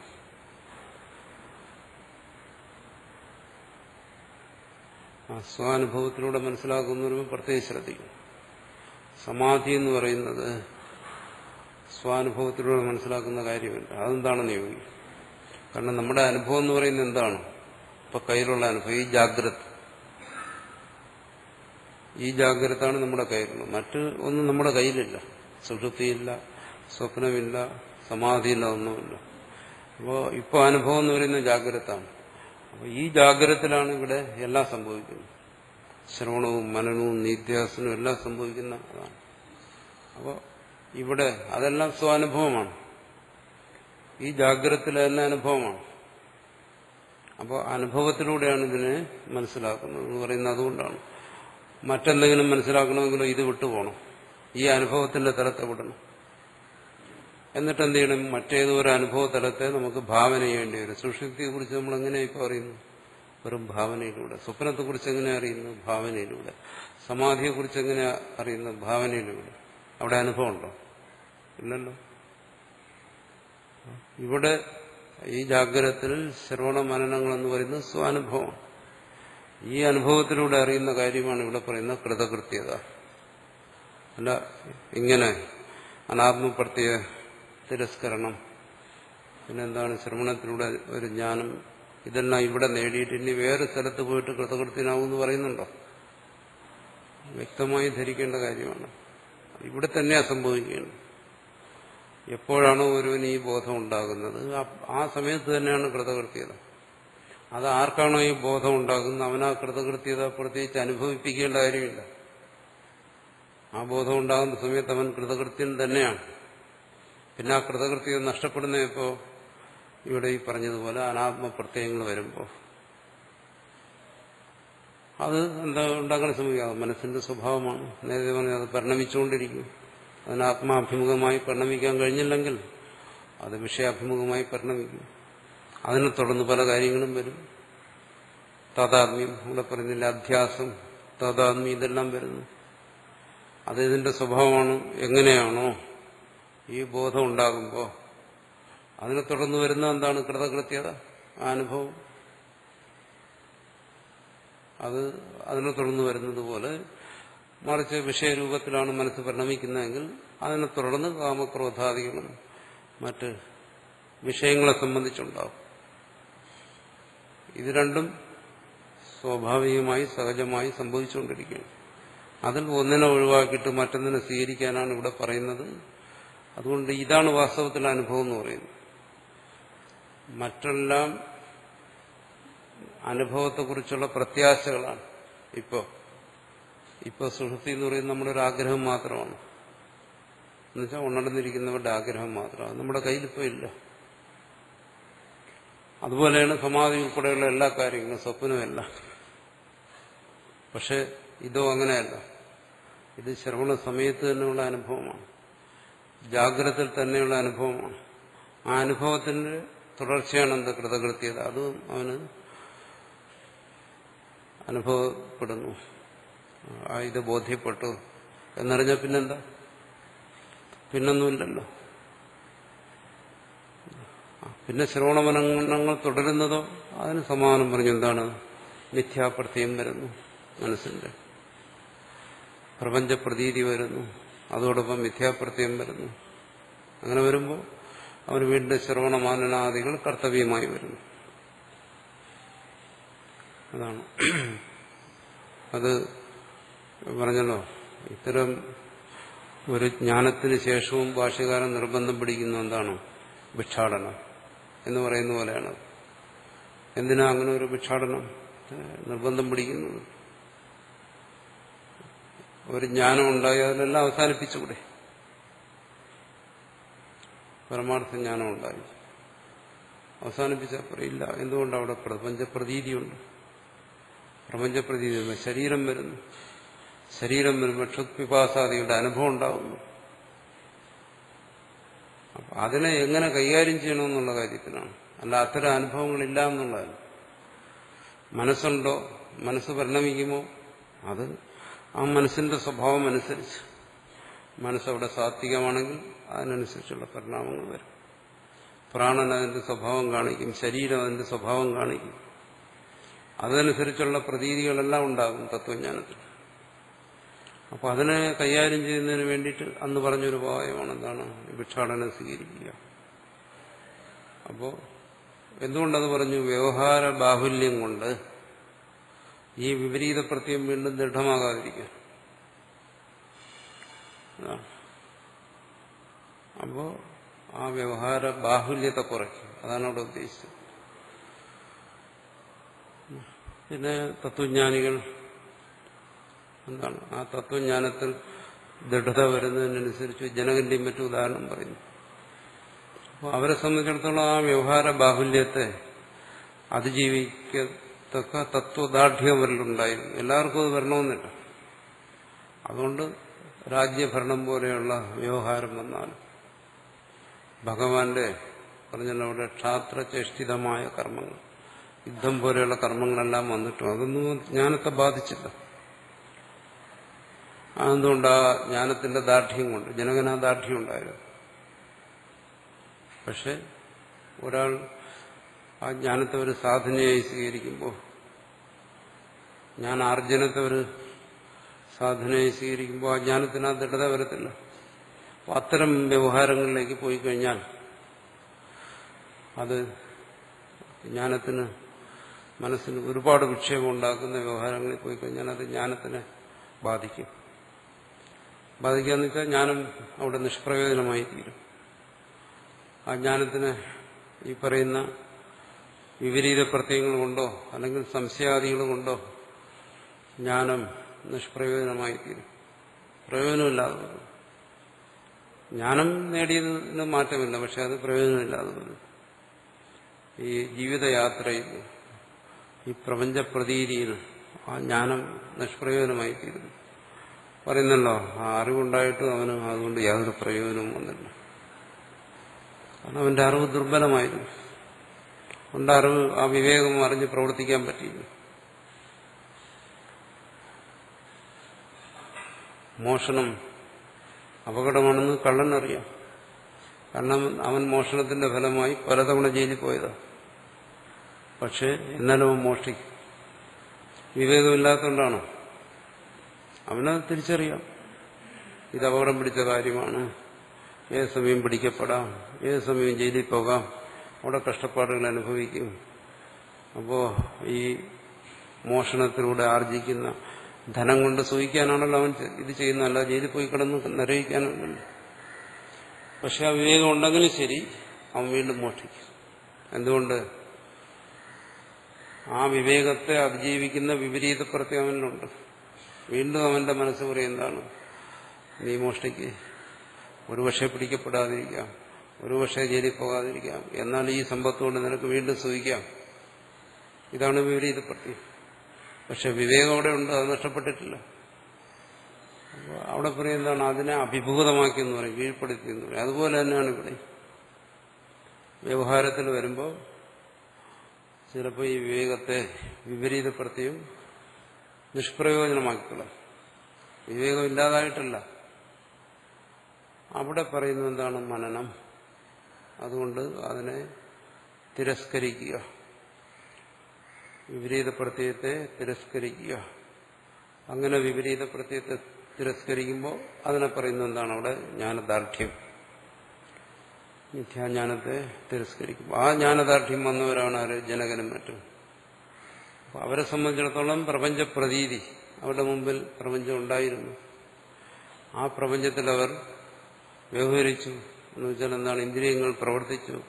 ശബ്ദ സ്പർശ രൂപരസഗന്ധങ്ങളെ തന്നെയാണ് അവരും ഗ്രഹിച്ചത്. അവരുടെ ഇന്ദ്രിയങ്ങളും പ്രവർത്തിച്ചുകൊണ്ടിരുന്നു. അതുപോലെ ഈ തത്വജ്ഞാനം, അതിന് ജനകന്റെ ഉദാഹരണം കൊടുക്കണ്ട, അവനവന്റെ ഉദാഹരണം കൊടുത്താൽ മതി. എപ്പോഴാണോ ഈ തത്വത്തെ ശ്രവിക്കുകയും അവന് ബോധ്യം വരികയും ചെയ്യുന്നത്, ആ സമയത്തും അവന്റെ കർണങ്ങൾ പ്രവർത്തിക്കുന്നുണ്ട്, അവന് പ്രപഞ്ചത്തിന്റെ പ്രതീതിയുണ്ട്. പക്ഷെ അതൊന്നും അവനെ പ്രലോഭിപ്പിക്കുന്നില്ല. പക്ഷെ എപ്പോഴാണോ അവന്റെ ഉള്ളിൽ വിപരീത പ്രത്യം ദൃഢമാകുന്നത്, ആ സമയത്ത് ഈ വിവേകം നമുക്ക് തോന്നും മാറി നിൽക്കുന്നത് പോലെ തോന്നും. ആ സമയത്ത് ഇതെല്ലാം പ്രശ്നമായിരിക്കും. ആ സമയത്ത് അവൻ ശോകമോഹങ്ങൾ കടിമപ്പെടും, കാമക്രോധങ്ങൾ കടിമപ്പെടും. അതുകൊണ്ട് അവിടെ പറയുന്നു എന്താണ്? ആ അനാത്മപ്പെടുത്തിയ തിരസ്കരണം അത് വേണം. അതിലൂടെ എന്ത് ചെയ്യുന്നവൻ കൃതകൃത്യനായി തീരുന്നു എന്നർത്ഥം. ഇത്രയേ ഉള്ളൂ. പ്രപഞ്ചം പ്രതീതമാകുന്നു എന്നുള്ളത്. ആ പ്രപഞ്ചം തന്നെ ബാധിക്കുന്നുണ്ടോ? ഇത്രയേ ഉള്ളൂ. പ്രപഞ്ചം തന്നെ ബാധിക്കുന്നുണ്ടെങ്കിൽ ആ വിപരീത പ്രതീയത്തെ തിരസ്കരിക്കും. പ്രപഞ്ച പ്രതീതിയെ തിരസ്കരിക്കേണ്ട ആവശ്യമില്ല, അത് സാധ്യവുമല്ല. എന്തുകൊണ്ട്? ഈ ശരീരം, ഈ മനസ്സ്, ഈ കർണങ്ങൾ ഇതെല്ലാം ഇവിടെ സക്ഷമമായിരിക്കുമ്പോൾ, പ്രവർത്തനക്ഷമമായിരിക്കുമ്പോൾ ഈ പ്രപഞ്ച പ്രതീതിയെ തിരസ്കരിക്കാൻ സാധ്യമല്ല. അപ്പോൾ എല്ലാം ബ്രഹ്മമായിട്ടല്ലേ അറിയുന്നു. എല്ലാം ബ്രഹ്മമായിട്ടറിയും, പിന്നെ എവിടെയാ പ്രപഞ്ച പ്രതീതി എന്ന് ചിലർ ചോദിക്കും. അങ്ങനെ ചിലർക്ക് സംശയം ഉണ്ടാവും. എല്ലാം മണ്ണാണെന്നറിഞ്ഞാലും പാത്രത്തിന്റെ പ്രതീതി ഇല്ലാതാകുന്നില്ല. അല്ലെങ്കിൽ വേറെ തരത്തിൽ പറയാം, ഇത് മണ്ണാണെന്നറിഞ്ഞതിന് ശേഷവും അവിടെ എന്ത് ബോധമാണോ ഉള്ളത്? എന്ത് ബോധമുള്ളത്? ഇത് പാത്രമാണെന്നുള്ള ബോധം. ഇതിനെയാണ് പ്രപഞ്ച പ്രതീതി എന്ന് പറയുന്നത്. അപ്പം ആ പ്രതീതിയെ തത്വബോധം ഇല്ലാതാക്കുന്നില്ല. ഇനി അതിനെ ഇല്ലാതാക്കണമെന്ന് വിചാരിച്ചാലോ അതിന് തത്വബോധത്തിന്റെ ആവശ്യമില്ല. ആ പ്രതീതി ഇല്ലാതാക്കണമെന്ന് വിചാരിക്കുന്നു, എന്ത് ചെയ്യുന്നു? അതിന് തല്ലിപ്പൊട്ടിച്ചാൽ മതി. കൊടുത്ത തല്ലിപ്പൊട്ടിച്ച് കഴിഞ്ഞാൽ പിന്നെന്താ? പ്രതീതിയില്ല. അതുപോലെ ഈ കർണങ്ങളെല്ലാം ഉപസംഹരിച്ചാൽ മതി, എന്നുവെച്ചാൽ സുഷുപ്തിയിൽ പോയാൽ മതി, പ്രതീതിയില്ല. അപ്പോൾ തത്വത്തെ ഗ്രഹിച്ചാൽ പ്രതീതിയെ ഇല്ലാതാക്കാൻ പറ്റില്ല. അപ്പോൾ പ്രതീതി ദോഷം ചെയ്യുന്ന കാര്യമില്ല. ആ പ്രതീതിയിൽ വരുന്ന താതാത്മ്യവും അതിനെ തുടർന്ന് വരുന്ന കാമക്രോധാദികളുമാണ് അവനെ വീണ്ടും സംസാരത്തിലേക്ക് കൊണ്ടുപോകുന്നു. ഈ ബോധം ഉണ്ടായതിനു ശേഷം അത് ഒഴിവാക്കണമെങ്കിൽ എന്ത് വേണം? രണ്ട് കാര്യം ചെയ്യണം. ഒന്ന്, അനാത്മപ്പെടുത്തിയ തിരസ്കരണം. ആ പ്രതീതി ഇല്ലാതാക്കുകയല്ല, ആ ഇപ്പോ എന്താണ്, ഈ ശരീരത്തെക്കുറിച്ച് ബോധമുണ്ട്. അപ്പോൾ ശരീരത്തെക്കുറിച്ചുള്ള ബോധം ഉണ്ടായേ പറ്റൂ. ഞാൻ ആത്മാവാണ് എന്ന് പറഞ്ഞു കഴിഞ്ഞാൽ ശരീരത്തെക്കുറിച്ചുള്ള ബോധം ഇല്ലാതായി പോകത്തില്ല. അതില്ലാതാവണമെങ്കിൽ ഉറങ്ങിയേ പറ്റൂ, അല്ലെങ്കിൽ ബോധം കിടത്തണം. ഉണർന്നു കഴിഞ്ഞാൽ ശരീരത്തെക്കുറിച്ചുള്ള ആ ബോധം ഉണ്ടാവും. പക്ഷേ ഈ ശരീരത്തിൽ വരുന്ന അഹന്ത എങ്ങനെ? ഞാൻ ഈ ശരീരമാണ്, ഞാൻ ഈ ശരീരം മാത്രമാണ്, ഇതിനപ്പുറം എനിക്കൊരു തത്വമില്ല എന്നുള്ള ആ ബോധം, അത് മാറ്റാൻ പറ്റും. അതാണല്ലോ മാറുന്നത്. നമ്മൾ ഈ തത്വത്തെ ശ്രവിക്കുമ്പോൾ ഉടൻ മനസ്സിൽ വരുന്നുണ്ടല്ലോ, അത് ശരീരമല്ല, അത് പരമാർത്ഥമാണ് എന്ന്. അവിടെ എന്ത് വരുന്നു? ശരീരപ്രതീതിയുണ്ട്, പക്ഷെ അതിൽ അഹന്തയില്ല. ശരി, ഇനി സർവവും ആത്മാവെന്നറിയുന്നിടത്തോ ഇത് ശരി മനസ്സിലാക്കാം. ഇതിന് നമുക്ക് വേണമെങ്കിൽ ആത്മാനാത്മവിവേകം എന്ന് പറയാം. താൻ ശരീരമല്ല ആത്മാവെന്നറിയുന്നു. അവിടെ ശരീരപ്രതീതിയുണ്ട്, ശരീര താദാത്മ്യമില്ല, ശരീരത്തിൽ അഹന്തയില്ല. ഇനി മറ്റൊരനുഭവം ഉണ്ടല്ലോ, സർവവും ആത്മാവാണ്. ശരി, അവിടെ പ്രതീതി മാറുമില്ല. ഈ സ്വർണത്തിൽ നിന്നുണ്ടായ എല്ലാ ആഭരണങ്ങളും, ഒരാഭരണക്കടയിൽ കയറിയിട്ട് പറയണം, എല്ലാ ആഭരണങ്ങളും സ്വർണം തന്നെ എന്നുള്ള ബോധം ഉണ്ടായാലും അവിടെ വളയും മാലയും കമ്മലും ഒന്നും അപ്രത്യക്ഷമാകുന്നില്ല. അവിടെ എന്ത് വരുന്നു? ആ പ്രതീതി നിലനിൽക്കുന്നു. ആ പ്രതീതി നിലനിൽക്കുന്നുകൊണ്ടാണ് അവന് പറയേണ്ടി വരുന്നത് സ്വർണമാണ്. പ്രതീതി ഇല്ലെങ്കിൽ പിന്നെ ബോധവുമില്ല. അങ്ങനെയുണ്ട്. പ്രപഞ്ചപ്രതീതി ഇല്ലെങ്കിൽ ആത്മബോധമില്ല. ശരീരപ്രതീതി ഇല്ലെങ്കിൽ അവിടെ ആത്മബോധമില്ല. അതെന്താണെന്ന് ചോദിക്കും. കാരണം സുഷുപ്തിയാണ്. അവിടെ ശരീരപ്രതീതിയില്ല, പ്രപഞ്ചപ്രതീതിയില്ല, ആത്മബോധമില്ല. അതുകൊണ്ടാണ് എപ്പോഴും നമ്മൾ പറയുന്നത് എന്താണ്? ആത്മബോധം ജാഗ്രതത്തിലാണ്. ജാഗ്രത എന്ന് പറയുന്ന ഈ പ്രതീതികൾ നിലനിൽക്കുന്ന സ്ഥലമാണ്. അപ്പോൾ അല്ലെങ്കിൽ നമ്മൾ എന്ത് ചെയ്യും?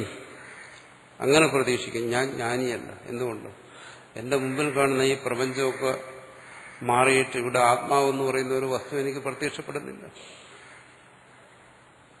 അല്ലെങ്കിൽ ഈ നാമരൂപങ്ങളെല്ലാം മാറിയിട്ട് ആത്മാവെന്ന് പറയുന്ന ഒന്ന് ഇതിന്റെ സ്ഥാനത്ത് വരണം, ഞാൻ അതിനെ കണ്ടുകൊണ്ടിരിക്കണം അല്ലെങ്കിൽ അറിഞ്ഞുകൊണ്ടിരിക്കണം, ഇങ്ങനെയൊക്കെയുള്ള ഭാവനകൾ വരും.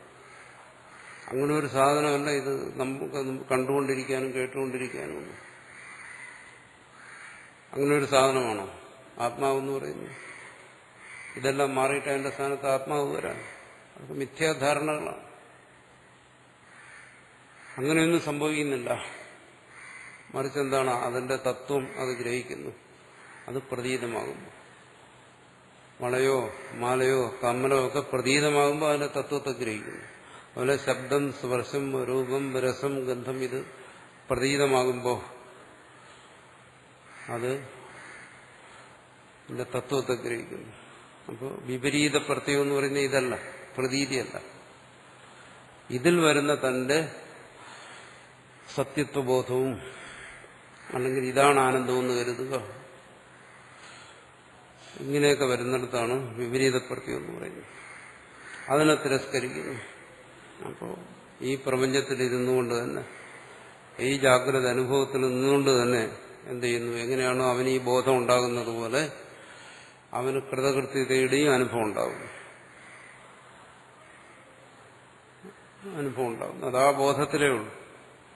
സ്വരൂപത്തെക്കുറിച്ചുള്ള ബോധത്തിൽ മാത്രമേ കൃതകൃത്യതയുടെ അനുഭവം ഉണ്ടാകുന്നു.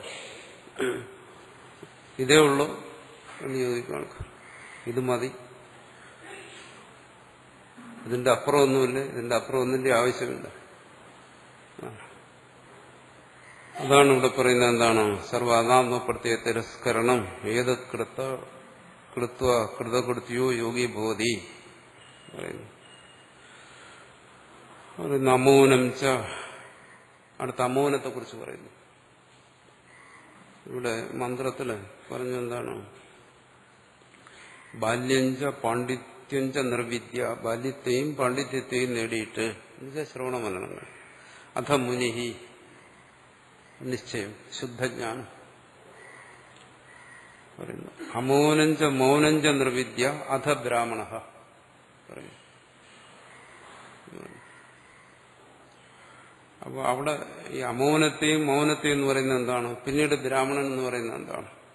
ഈ മുനി എന്ന് പറയുമ്പോൾ തന്നെ അവിടെ എന്ത് ചെയ്തു? നിശ്ചയാത്മകമായ ജ്ഞാനം വന്നു, ശുദ്ധമായ ജ്ഞാനം വന്നു. ഇവിടെ പിന്നെ ബ്രാഹ്മണൻ എന്ന് പറയുന്നത് എന്തിനു വേണ്ടി?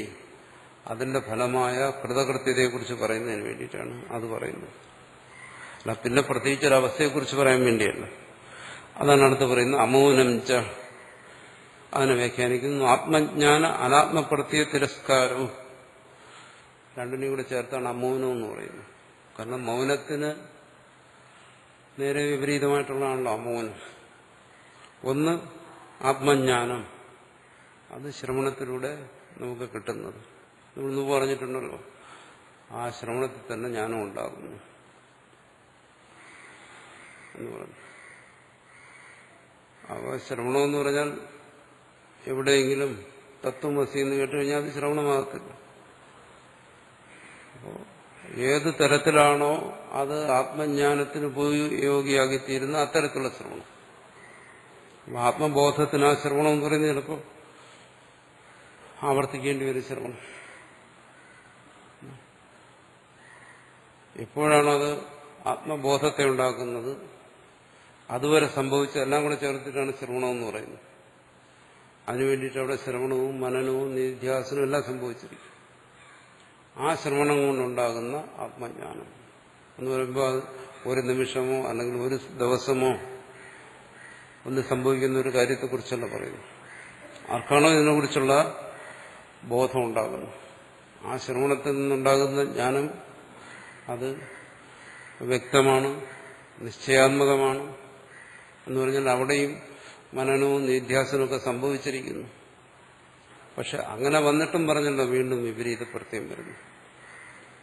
അത് നമുക്ക് അംഗീകരിച്ചേ പറ്റും. പറയുന്നു വിവേകം ഉണ്ടായെങ്കിലും അത് നഷ്ടപ്പെട്ടു പോയി, നഷ്ടപ്പെട്ടതുപോലെ ഒരനുഭവം. അവിടെ മനനം വരുന്നു. അതാണ് രണ്ടാമത് പറയുന്നത് അനാത്മപ്രത്യ തിരസ്കാരം. രണ്ടാമത് സംഭവിക്കുന്നു, അനാത്മപ്രത്യയങ്ങളെ തിരസ്കരിക്കുന്നു. ഇതിനാണ് അടുത്ത് പറയുന്നത് പാണ്ഡിത്യ ബാല്യസഞ്ജകവും. ഇതിനാണ് അമൗനം എന്ന് പറയുന്നത്. ഇതിനെ പാണ്ഡിത്യമെന്നും ബാല്യമെന്നും പറയുന്നു. നിശേഷങ്കൃത്വ, ഇതിനെ പൂർണ്ണമാക്കിയിട്ട്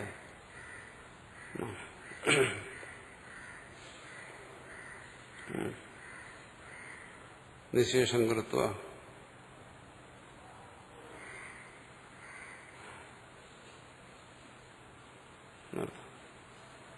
അമൗനം ച ആത്മജ്ഞാന അനാത്മപ്രത്യ തിരസ്കാരവും പാണ്ഡിത്യ ബാല്യസഞ്ജവും നിശേഷങ്കൃത്വ.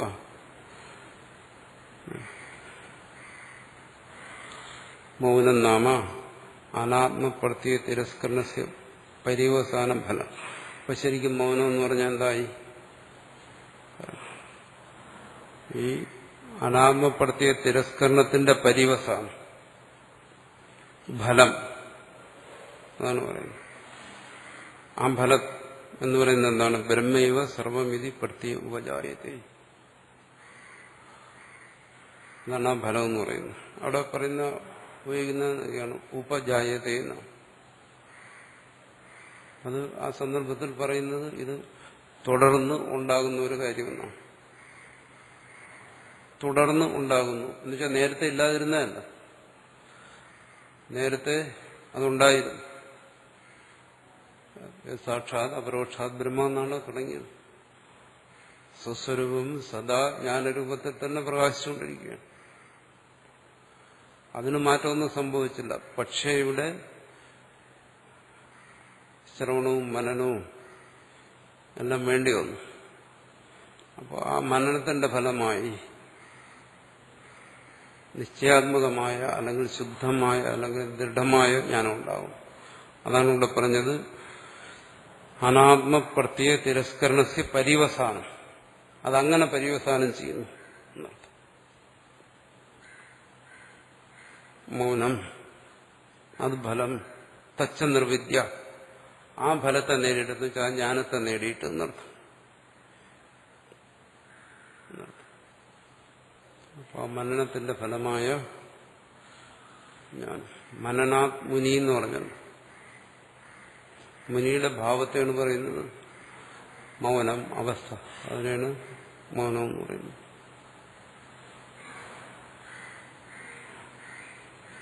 അപ്പോൾ പാണ്ഡിത്യം, ബാല്യം, മൗനം. അപ്പോൾ ബാല്യവും മൗനവും തമ്മിലുള്ള വ്യത്യാസം. ബാല്യം എന്ന് പറയുന്ന അവിടെ മനനം തുടർന്നുകൊണ്ടിരിക്കും. അത് കഴിഞ്ഞ് മൗനത്തിലേക്ക് വരുമ്പോൾ എന്ന് വരുന്നു അതിന്റെ പര്യവസാനമായി. എന്നുവെച്ചാൽ അനാത്മ പ്രത്യയ തിരസ്കരണത്തിന്റെ പൂർണ്ണത എന്നർത്ഥം. ഒരാൾ തത്വത്തെ ശ്രവിക്കുന്നു, അയാൾ ചിന്തിക്കുന്നു, ഇതെന്തായി കേൾക്കുന്നത്, അയാളെ നിശ്ചയിക്കുന്നു. അവിടെ അവസാനം ഉണ്ടാകുന്ന ബോധം അതെപ്പോഴും സംഭവിച്ചുകൊണ്ടിരിക്കുന്ന ബോധമാണ്. നാളെ ഒരിക്കൽ സംഭവിക്കേണ്ട ബോധമല്ല അത്. ആ തത്വശ്രവണത്തിനുള്ള യോഗ്യത ഒരുവനുണ്ടെങ്കിൽ അവനത് എപ്പോഴും സംഭവിക്കുന്നു. ഈ ശ്രവണ മനന നിധ്യാസങ്ങളുടെ അവൻ ആ നിശ്ചയത്തിലെത്തുന്നു. അതുകൊണ്ട് പറയുന്നു ഉപജായത, നേരത്തെ ഉണ്ടായത് തന്നെയാണ്, നേരത്തെ ഉണ്ടായ ജ്ഞാനം തന്നെയാണ്, അതിനെ മറച്ചു കളഞ്ഞു. വിപരീത പ്രത്യയങ്ങൾ വന്നിട്ട് അതിനെ തിരസ്കരിച്ചതുപോലെ ആക്കി. ഉണ്ടായി നശിച്ചു എന്ന് പറഞ്ഞാൽ ശരിയാകത്തില്ല, അതിനെ ഇല്ലാതാക്കി എന്ന് പറഞ്ഞാൽ ശരിയാകത്തില്ല, അതിനെ തിരസ്കരിച്ചു എന്ന് പറഞ്ഞാൽ ശരിയാകത്തില്ല. എന്നാലും ആ ഭാഷകൾ ഉപയോഗിക്കുന്നത് എന്തുകൊണ്ട്? ആ ജ്ഞാനം ഉണ്ടായിട്ടും അത് ഫലമില്ലാത്തതുപോലെ അനുഭവപ്പെടുന്നു. വീണ്ടും താൻ ഇതിനെല്ലാം അടിമയായി. അതുകൊണ്ട് തന്നെ അങ്ങനെ പറയുന്നു. അപ്പൊ പിന്നെ എന്താ ഒരു വഴി? വീണ്ടും അത് ഉണ്ടാകണം. ഉപജായത്തെ എന്ന് പറയുന്നതാണ്. അതെങ്ങനെ സംഭവിക്കും? മനനം തന്നെ വഴി. ആ മനനത്തിന്റെ പര്യവസാനമായി ആ ഫലം നിർവിദ്യ അഥ ബ്രാഹ്മണ, അവനെയാണ് ബ്രാഹ്മണൻ എന്നിവിടെ പറയുന്നത്. ഇവിടെ പറയും ബ്രാഹ്മണൻ എന്ന് പറഞ്ഞാൽ മുഖ്യബ്രാഹ്മണൻ ഇവനാണ്. ശ്രുതിയിലെ ബ്രാഹ്മണൻ എന്ന് പറയുന്നത് ശ്രുതിസിദ്ധ ബ്രാഹ്മണൻ എന്ന് പറയുന്നത് ഇതാണ്. മുഖ്യബ്രാഹ്മണൻ ഇതാണ് എന്നർത്ഥം. അല്ലാതെ ശിഖയും യജ്ഞവും വീതവും ധരിക്കുന്നവനല്ല. അവൻ കൃതകൃത്യോ ഭവതി, അവൻ കൃതകൃത്യനാകുന്നു.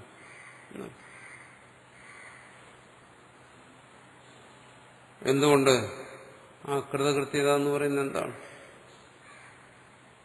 ബ്രഹ്മൈവ സർവം ഇതി പ്രത്യേക ഉപജായതി, ബ്രഹ്മമാണ് സർവം എന്നുള്ള ജ്ഞാനം. ഇതാണ് ഈ ബോധം.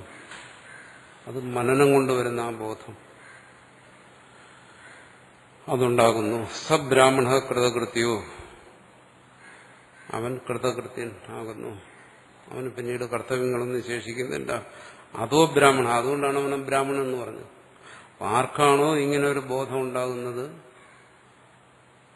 അവൻ ബ്രാഹ്മണനാകുന്നു. അതുവരെ അവൻ ബ്രാഹ്മണനല്ല, അതുവരെ കേവലം ബ്രാഹ്മണ നാമധാരിയാണ്. ശ്രുതിയിൽ ബ്രാഹ്മണൻ എന്ന് പറയുന്ന ഒരാളെ നിർദ്ദേശിക്കുന്നുണ്ട്. ആ ബ്രാഹ്മണൻ എന്ന് പറയുന്നത് ബ്രഹ്മബോധമുള്ളവനാണ്,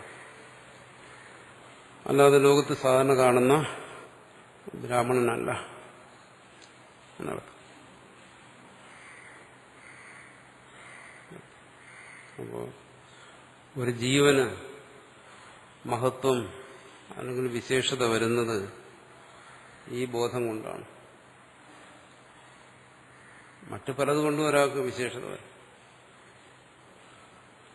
മറ്റെന്തെങ്കിലും കഴിവുകളൊക്കെ ഉള്ള ഒരാളിനെ നമുക്ക് വിശേഷതകളുണ്ടെന്ന് പറയും. പക്ഷെ ഒരു ജീവന്റെ ശരിയായ മഹത്വം എന്ന് പറയുന്നത് ഈ ബ്രാഹ്മണ്യം കൊണ്ടാണ്. ബാക്കി മഹത്വങ്ങളൊക്കെ പറയുന്നത് ഗുണമായിട്ടാണ്. എന്നുവെച്ചാൽ ജന്മം കൊണ്ടൊരാൾ ബ്രാഹ്മണൻ എന്ന് പറയുന്നത് മഹത്വമുള്ള കാര്യമല്ലെന്നർത്ഥം. അതിന് യാതൊരു മഹത്വമില്ല. ഉണ്ടെങ്കിൽ അത് ഗുണമാണ്. എപ്പോൾ ഇതുമായിട്ട് താരതമ്യപ്പെടുത്തുമ്പോൾ എന്നർത്ഥം. ഒരാൾ സ്വാധ്യായം ചെയ്യുന്നത് മഹത്വമുള്ള കാര്യമാണ്, വൈദിക ധർമ്മങ്ങൾ അനുഷ്ഠിക്കുന്ന മഹത്വമുള്ള കാര്യമാണ്, സദാചാരത്തിലിരിക്കുന്നത് മഹത്വമുള്ള കാര്യമാണ്. ആ രീതിയിലുള്ള ഒരു ബ്രാഹ്മണന് മഹത്വമുണ്ടെന്ന് പറയാം. എന്നാൽ ആ മഹത്വമെല്ലാം അപ്രസക്തമാകുന്നു എവിടെ? ഈ ബ്രഹ്മജ്ഞാനത്തിൽ. അതുകൊണ്ടതാണ് മുഖ്യമായിട്ടുള്ള മഹത്വം അവിടെ. എന്തുകൊണ്ടത് പറയുന്നു? മറ്റവന് വീണ്ടും കർത്തവ്യങ്ങളുണ്ട്, അവന് ചെയ്യാൻ പലതും ശേഷിക്കുന്നു. കൃതകൃത്യനല്ല, അവന് ഒരുപാട് കർമ്മങ്ങൾ അനുഷ്ഠിക്കാനുണ്ട് എന്നവൻ കരുതുന്നു. എന്നിട്ട് അവൻ അതൊക്കെ അനുഷ്ഠിക്കുന്നു. ആ കൃതകൃത്യതയുടെ ഇവിടെ ഈ രണ്ട് കാര്യങ്ങളും മനസ്സിലാക്കും. ഇതുപോലെ വേറെ സന്ദർഭം വരത്തില്ല. ഈ സന്യാസവും ജ്ഞാനവും ഒരുമിപ്പിച്ചിരിക്കുന്നു. ആ സന്യാസത്തിൽ സന്യാസിയുടെ ഒരു പ്രവൃത്തിയായി ഭിക്ഷാചര്യത്തെ ഭാഷ്യകാരൻ പറഞ്ഞിരിക്കും. അവിടെ പറഞ്ഞു അത് ഒരു പ്രതിപത്തി കർമ്മം പോലെയാണ്. വേണമെങ്കിൽ അതിനൊരു കർമ്മമായി അംഗീകരിക്കാം. അത് മറ്റു കർമ്മങ്ങളെ ഒഴിവാക്കുന്നതിന് വേണ്ടി ഒരു കർമ്മം എന്നുള്ള നിലയ്ക്ക് അതിൽ ഭാഷ്യകാരൻ പറയുമ്പോൾ നമ്മളതിന്റെ താല്പര്യത്തെ എടുത്താണ് കഴിഞ്ഞ ദിവസം ചർച്ച ചെയ്യുന്നത്. അത് സാധ്യമല്ലെങ്കിൽ മറ്റു കർമ്മങ്ങളും ആകാം, പരോപകാരാർത്ഥമുള്ള കർമ്മങ്ങൾ എന്നുള്ള നിലയ്ക്ക് അത് നമുക്ക് സ്വീകരിക്കും. അതുകൊണ്ടായിരിക്കും, ആ ഒരു ഉദ്ദേശത്തിലായിരിക്കും പിൽക്കാലത്ത് വന്ന ആചാര്യന്മാര് സന്യാസത്തെ മാറ്റി, ശങ്കരാചാര്യരുടെ സന്യാസത്തെ മാറ്റി. കാരണം ശങ്കരാചാര്യരുടെ സന്യാസത്തിൽ ഭിക്ഷാടനം മാത്രമേ ഉള്ളൂ. ശങ്കരാചാര്യര്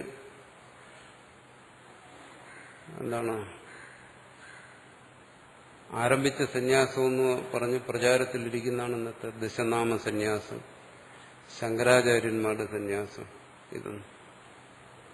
ഇതെല്ലാം പിൽക്കാലത്ത് ആചാര്യന്മാരുണ്ടാക്കി വെച്ചതാണെന്ന് ഇതിൽ നിന്ന് നമുക്ക് മനസ്സിലാക്കാം, ഈ ഭാഗത്ത്. കാരണം ശങ്കരാചാര്യന്മാരുടെ ശങ്കരാചാര്യം എന്ന് വെച്ചാൽ വളരെ ആചാര ജടിലമാണ്. അവർക്ക് ചെയ്യേണ്ട കർത്തവ്യങ്ങൾ ഒരുപാടുണ്ട്, അതൊക്കെ ചെയ്തുകൊണ്ടിരിക്കും. അപ്പോൾ അവിടെ ഭിക്ഷാടനം എടുത്തല്ല അവർ ജീവിക്കുന്നത് ശങ്കരാചാര്യന്മാരാരും. അത് ശരിയോ തെറ്റോ എന്നല്ല ഞാൻ പറയുന്നു. അവരെ നിരൂപണം ചെയ്യുന്നത് അവർ മോശക്കാരെന്ന് പറയാൻ വേണ്ടിയിട്ടില്ല. ഭാഷ്യകാരൻ പറഞ്ഞ ആശയത്തിന്റെ വെളിച്ചത്തിൽ നോക്കുമ്പോൾ അത് ഭാഷ്യകാരൻ പറയുന്ന സന്യാസമല്ല. കാരണം എന്തുകൊണ്ട്? അവർക്ക് രാവിലെ മുതൽ മണിയടിയും പൂജയും ഒക്കെ ആയിട്ടാണ് ഒരു ദിവസം കൂടുതലും കഴിയുന്നത്. ഇതുപോലെ ഇവിടെ ഭാഷ്യകാരൻ പറയുന്നുണ്ട്, ഭിക്ഷ എടുക്കാനല്ലേ പറഞ്ഞിരിക്കുന്നു. അപ്പൊ അതെങ്ങനെ ശങ്കരാചാര്യരുണ്ടാക്കിയ സന്യാസമാണ്?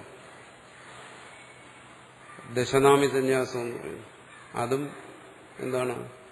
ഒരുപാട് സങ്കേത ജഡലവും സങ്കീർണവുമാണ്. അവിടെ മണ്ഡലേശ്വരൻ, മഹന്ത്, മഹാമണ്ഡലേശ്വരൻ, മിലിറ്റന്റ് സന്യാസം, പലതരത്തിലുണ്ട്. ഇതൊക്കെ ശങ്കരാചാര്യർ പറഞ്ഞ ഭിക്ഷാടനമായിട്ട് എന്താ ബന്ധം?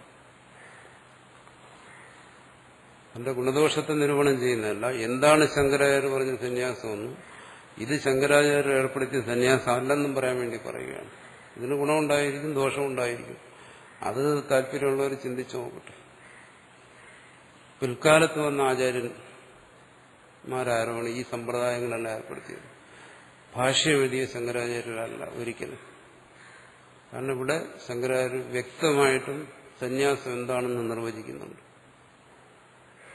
സന്യാസിക്ക് അത്തരത്തിലുള്ള യാതൊരു കർമ്മവും ഇല്ല എന്ന് പറഞ്ഞയാള് ഈ കർമ്മങ്ങളെല്ലാം സന്യാസിയുടെ മേളിൽ കെട്ടിവെക്കുമോ?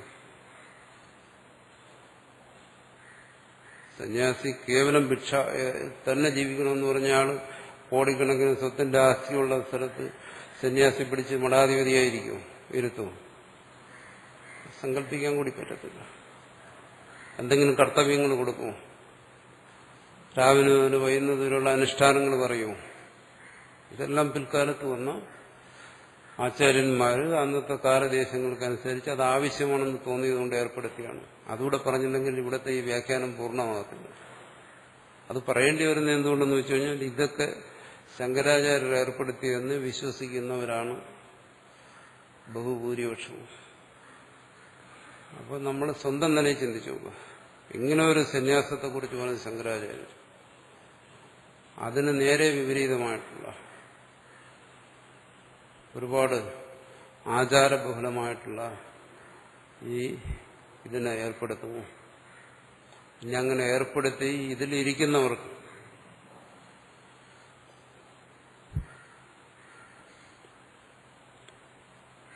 ഇത് ശങ്കരാചാര്യർ നേരിട്ട് ഏർപ്പെടുത്തിയാണ്. ഞങ്ങൾ ശങ്കരാചാര്യ നേരിട്ടുള്ള പരമ്പരയാണെന്ന് എങ്ങനെ അവകാശപ്പെടാൻ പറ്റത്തില്ല.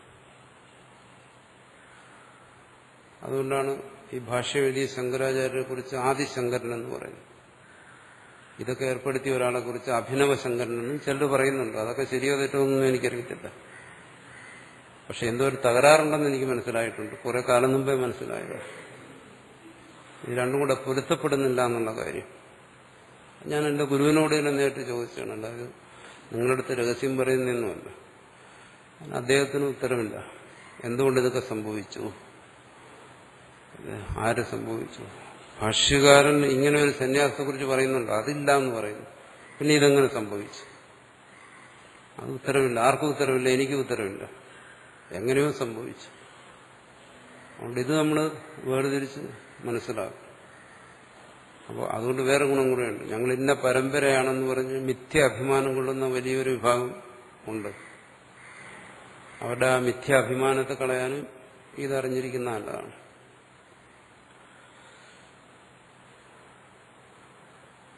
ഇവിടുത്തെ സന്യാസം എന്ന് പറയുന്നത്, അതിന്റെ ഫലം എന്ന് പറയുന്നത് കൃതകൃത്യതയാണ്. എന്തെങ്കിലും ഒരു കർത്തവ്യമല്ല, ഇന്നത് ചെയ്യണം. അവിടെ പറഞ്ഞ അതിന് ഒരടയാളമില്ല. ഒരടയാളമുള്ള ഭാവി വസ്ത്രം പോലും അതിന്റെ അടയാളമായി ഭാഷ്യകാരൻ പറയുന്നില്ല. അത് കേവലം വ്യക്തിനിഷ്ഠമായ ഒരനുഭവം എന്ന് പറയും, എന്ന് വേണമെങ്കിൽ പറയാം.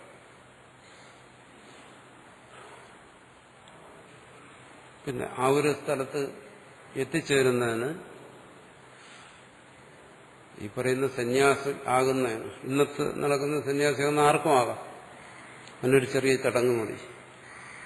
അതിനോട് താല്പര്യമുള്ള ആർക്കും അങ്ങനെ ആകാം, അങ്ങനെ ജീവിക്കണമെന്ന് ആഗ്രഹിക്കുന്നു. പക്ഷെ ഇതങ്ങനെയല്ല.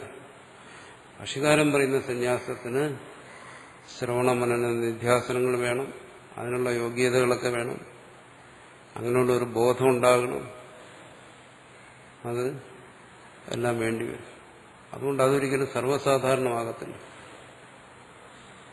അതിന് എന്താണ് സഹസ്രാണാം മനുഷ്യേഷു ബഹുവനാം ജന്മനാം അന്തേ എന്ന് പറഞ്ഞതുപോലെ അതിന് യോഗ്യതയുള്ളവർക്കേ അത് പറ്റത്തുള്ളൂ. മറ്റേതാർക്കും ആകാം. രണ്ടും തമ്മിലുള്ള വ്യത്യാസം. നിരുപചരിതം ഹി തഥാ തസ്യ ബ്രാഹ്മണ്യം പറയുന്നു. സാധാരണ ബ്രാഹ്മണനെന്ന് ലോകത്തിൽ വ്യവഹാരത്തിൽ പറഞ്ഞു വരുന്നത് ഗൗണബ്രാഹ്മണൻ, മുഖ്യബ്രാഹ്മണനല്ല. തഥാ എപ്പോഴാണ് ഒരുവൻ ഇങ്ങനെ ബോധം ഉണ്ടാകുന്നത്, എപ്പോഴാണ് അവന് കൃതകൃത്യത സ്വയം അനുഭവപ്പെടുന്നത്, തസ്യ ബ്രാഹ്മണ്യം നിരുപചരിതം, അവന്റെ ബ്രാഹ്മണ്യം എന്ന് പറയുന്നത് മുഖ്യമാണ്. ഉപചാരം എന്ന് വെച്ചാൽ ഗൗണം, നിരുപചരിതം എന്ന് വെച്ചാൽ അത് മുഖ്യമായി തീരുന്നു. അവനാണ് സാക്ഷാത് ബ്രാഹ്മണൻ, ബ്രഹ്മവിദ് ബ്രഹ്മൈവ ഭവതി. അവൻ പരമാത്മാവ് തന്നെയാണ്. അവനാണ് വാസ്തവത്തിൽ ശ്രുതി സിദ്ധബ്രാഹ്മണൻ. അവനാണ് ശ്രുതി ബ്രാഹ്മണൻ എന്ന് പറയുന്നതാണ്. ഇതിങ്ങനെ എടുത്തു പറയുന്ന എന്തുകൊണ്ടെന്ന് വെച്ചു കഴിഞ്ഞാൽ, ബ്രാഹ്മണന് മഹത്വമുണ്ട്, ബ്രാഹ്മണൻ ശ്രേഷ്ഠനാണ്, ബ്രാഹ്മണൻ മറ്റുള്ളവർ എല്ലാവരും അനുസരിക്കണം, ബ്രാഹ്മണന് വിധേയനായിരിക്കണം എന്നെല്ലാം പറയുന്നിടത്ത് ആരെയാ ഉദ്ദേശിക്കുന്നത്? മുഖ്യബ്രാഹ്മണനെയാണോ അതോ ഗൗണബ്രാഹ്മണനെയാണോ? അവിടെ മുഖ്യബ്രാഹ്മണനെയാണ് ഉദ്ദേശിക്കുന്നത്. അല്ലാതെ ജന്മം കൊണ്ട് ഒരു പ്രത്യേക കുലം ബ്രാഹ്മണൻ എന്ന് പറയുന്ന ഒരു കുലത്തിൽ ജനിച്ചവനല്ല. അവന് ഇത്തരത്തിലുള്ള വൈശിഷ്ട്യങ്ങളൊന്നുമില്ല. അവനെന്തെങ്കിലും സൽപ്രവൃത്തി ചെയ്യുന്നുണ്ടെങ്കിൽ അതിന്റെ വൈശിഷ്ട്യം അവനുണ്ട്. അത് ആര് സൽപ്രവൃത്തി ചെയ്താലും ഉണ്ടാകും. അതിന് ബ്രാഹ്മണ കുലത്തിൽ ജനിക്കണമെന്നൊന്നുമില്ല. ഏത് കുലത്തിൽ ജനിച്ചാലും മതി. അവന് സൽപ്രവൃത്തികൾ ചെയ്യണമെങ്കിൽ അവനതിന്റെ മഹത്വമുണ്ട്. സദാചാരത്തിലാണെങ്കിൽ മഹത്വമുണ്ട്. ഇവിടെ പറയുന്നതല്ല. ഇവിടെ പറയുന്നത് നിരുപചരിതമായ, ഒരിക്കലും അപ്രധാനമല്ലാത്ത, സർവോത്കൃഷ്ടമായിരിക്കുന്ന മഹത്വമാണ്. അത് ഈ ആത്മബോധമുള്ളവനേ ഉള്ളൂ എന്നാണ്. എന്നാലും ശങ്കരാചാര്യർ ആ കുലത്തിൽ പറഞ്ഞവരെ മഹത്വപ്പെടുത്താൻ ശ്രമിച്ചിട്ടുണ്ട്. അത് വേറെ കാര്യം. അത് ചിലർക്ക് അങ്ങനെ ഉണ്ടാകുമല്ലോ, അല്ലേ? ആ ജനിച്ച വംശത്തിനോടൊരു കൂറ് എന്നേ ഉള്ളൂ. അതുകൊണ്ട് ചില അഭ്യാസങ്ങളൊക്കെ കാണിച്ചിട്ടുണ്ട്. എന്നാലും പരമാർത്ഥം പറയാതിരിക്കാൻ പറ്റില്ലല്ലോ. അപ്പൊ താൻ കാണിച്ച എല്ലാ അഭ്യാസങ്ങളും നിരൂപിച്ചതെന്ന് ഇവിടെ ഇപ്പൊ സമർത്ഥിച്ചിരിക്കുകയാണ്. അതെല്ലാം അങ്ങനെ കാണിച്ചിട്ടുണ്ടെങ്കിലും അതൊന്നുമല്ല മുഖ്യം.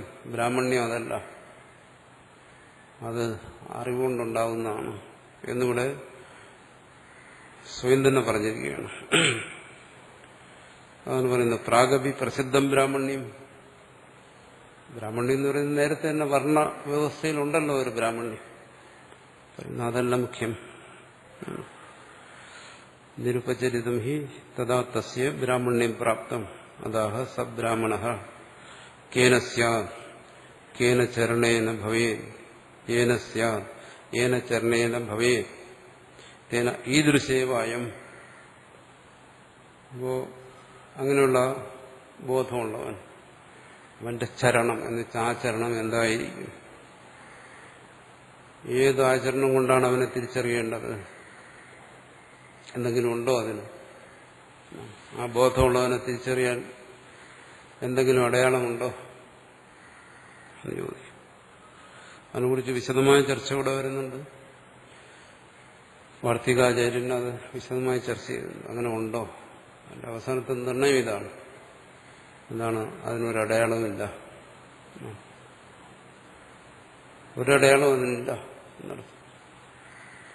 അത് വേറെ തരത്തിൽ പറഞ്ഞു. അലിംഗ, അവൻ അടയാളമില്ലാത്തവനാണ്, അവൻ സ്വന്തം മഹത്വത്തെ പ്രഖ്യാപനം ചെയ്യാത്തവനാണ്. അപ്പൊ പിന്നെ എങ്ങനെ മറ്റുള്ളവരറിയും? അവനറിയുന്നതിന് അവന് യാതൊരു അടയാളമില്ല. പിന്നെന്താ? അവനാ ബോധമുണ്ട്, അത്രമാത്രം. അതുകൊണ്ട് ബാഹ്യമായ ആചരണങ്ങളിലൂടെ ഇവിടെ ഈ പറയുന്നതായ ആത്മബോധമുള്ളവനെ തിരിച്ചറിയാനില്ല. അതിനുവേണ്ടി ഒന്നും തന്നെ അവൻ അവശേഷിപ്പിച്ചിട്ടില്ല. മഹാഭാരതത്തിലും മറ്റും പറയുന്നതാണ്, ആകാശത്തൂടി പറക്കുന്ന പക്ഷി ഒരിക്കലും അതിന്റെ ചരണപദത്തെ, കാൽപ്പാടുകളെ അവിടെ അവശേഷിപ്പിക്കാറില്ല. അതുപോലെയാണ് അവൻ ഈ ലോകത്ത് കടന്നു പോകുന്നത്, ശരീരപാദം വരെ ഈ ലോകത്ത് ഇരിക്കുന്നത്. അപ്പൊ അവനെ അടയാളം കൊണ്ട് മനസ്സിലാക്കാൻ ശ്രമിക്കുന്നത്. പിന്നെ നമ്മൾ പറയുന്നതോ ഇന്നാര് ജ്ഞാനിയാണ്, ഇന്നാര്, അതൊക്കെ നമ്മുടെ ശ്രദ്ധ, വിശ്വാസം, ഭാവന, കൽപ്പന, ഇതൊക്കെ അതൊക്കെ നല്ലതാണ്, അത് വേണ്ടെന്ന് പറയുന്നില്ല. അതുകൊണ്ട് ഗുണമുണ്ടാവും. ഒരു കല്ലില് ദൈവമാണെന്ന് ഭാവന വന്നാൽ അത് ഗുണം ചെയ്യുന്നില്ലേ മനുഷ്യൻ? അതിനൊരു കൽക്കഷണത്തിൽ ആ ഭാവന വന്നാൽ മതി. അതുപോലെ ആത്മജ്ഞാനി എന്നുള്ള ഒരു ഭാവന എവിടെയെങ്കിലും വന്നു കഴിഞ്ഞാൽ അവന് ഗുണം ചെയ്യും. പക്ഷെ അതൊന്നും അടയാളമല്ല. അത്തരം ഭാവന വേണ്ടെന്നല്ല പറയുന്നത്, അത്തരം ശ്രദ്ധ വേണ്ടെന്നല്ല പറയുന്നത്. പക്ഷെ അതൊന്നും അതിന്റെ സാങ്കേതികമായി പറയുകയാണ്, ഇതിന് യാതൊരു അടയാളവും ഇല്ല.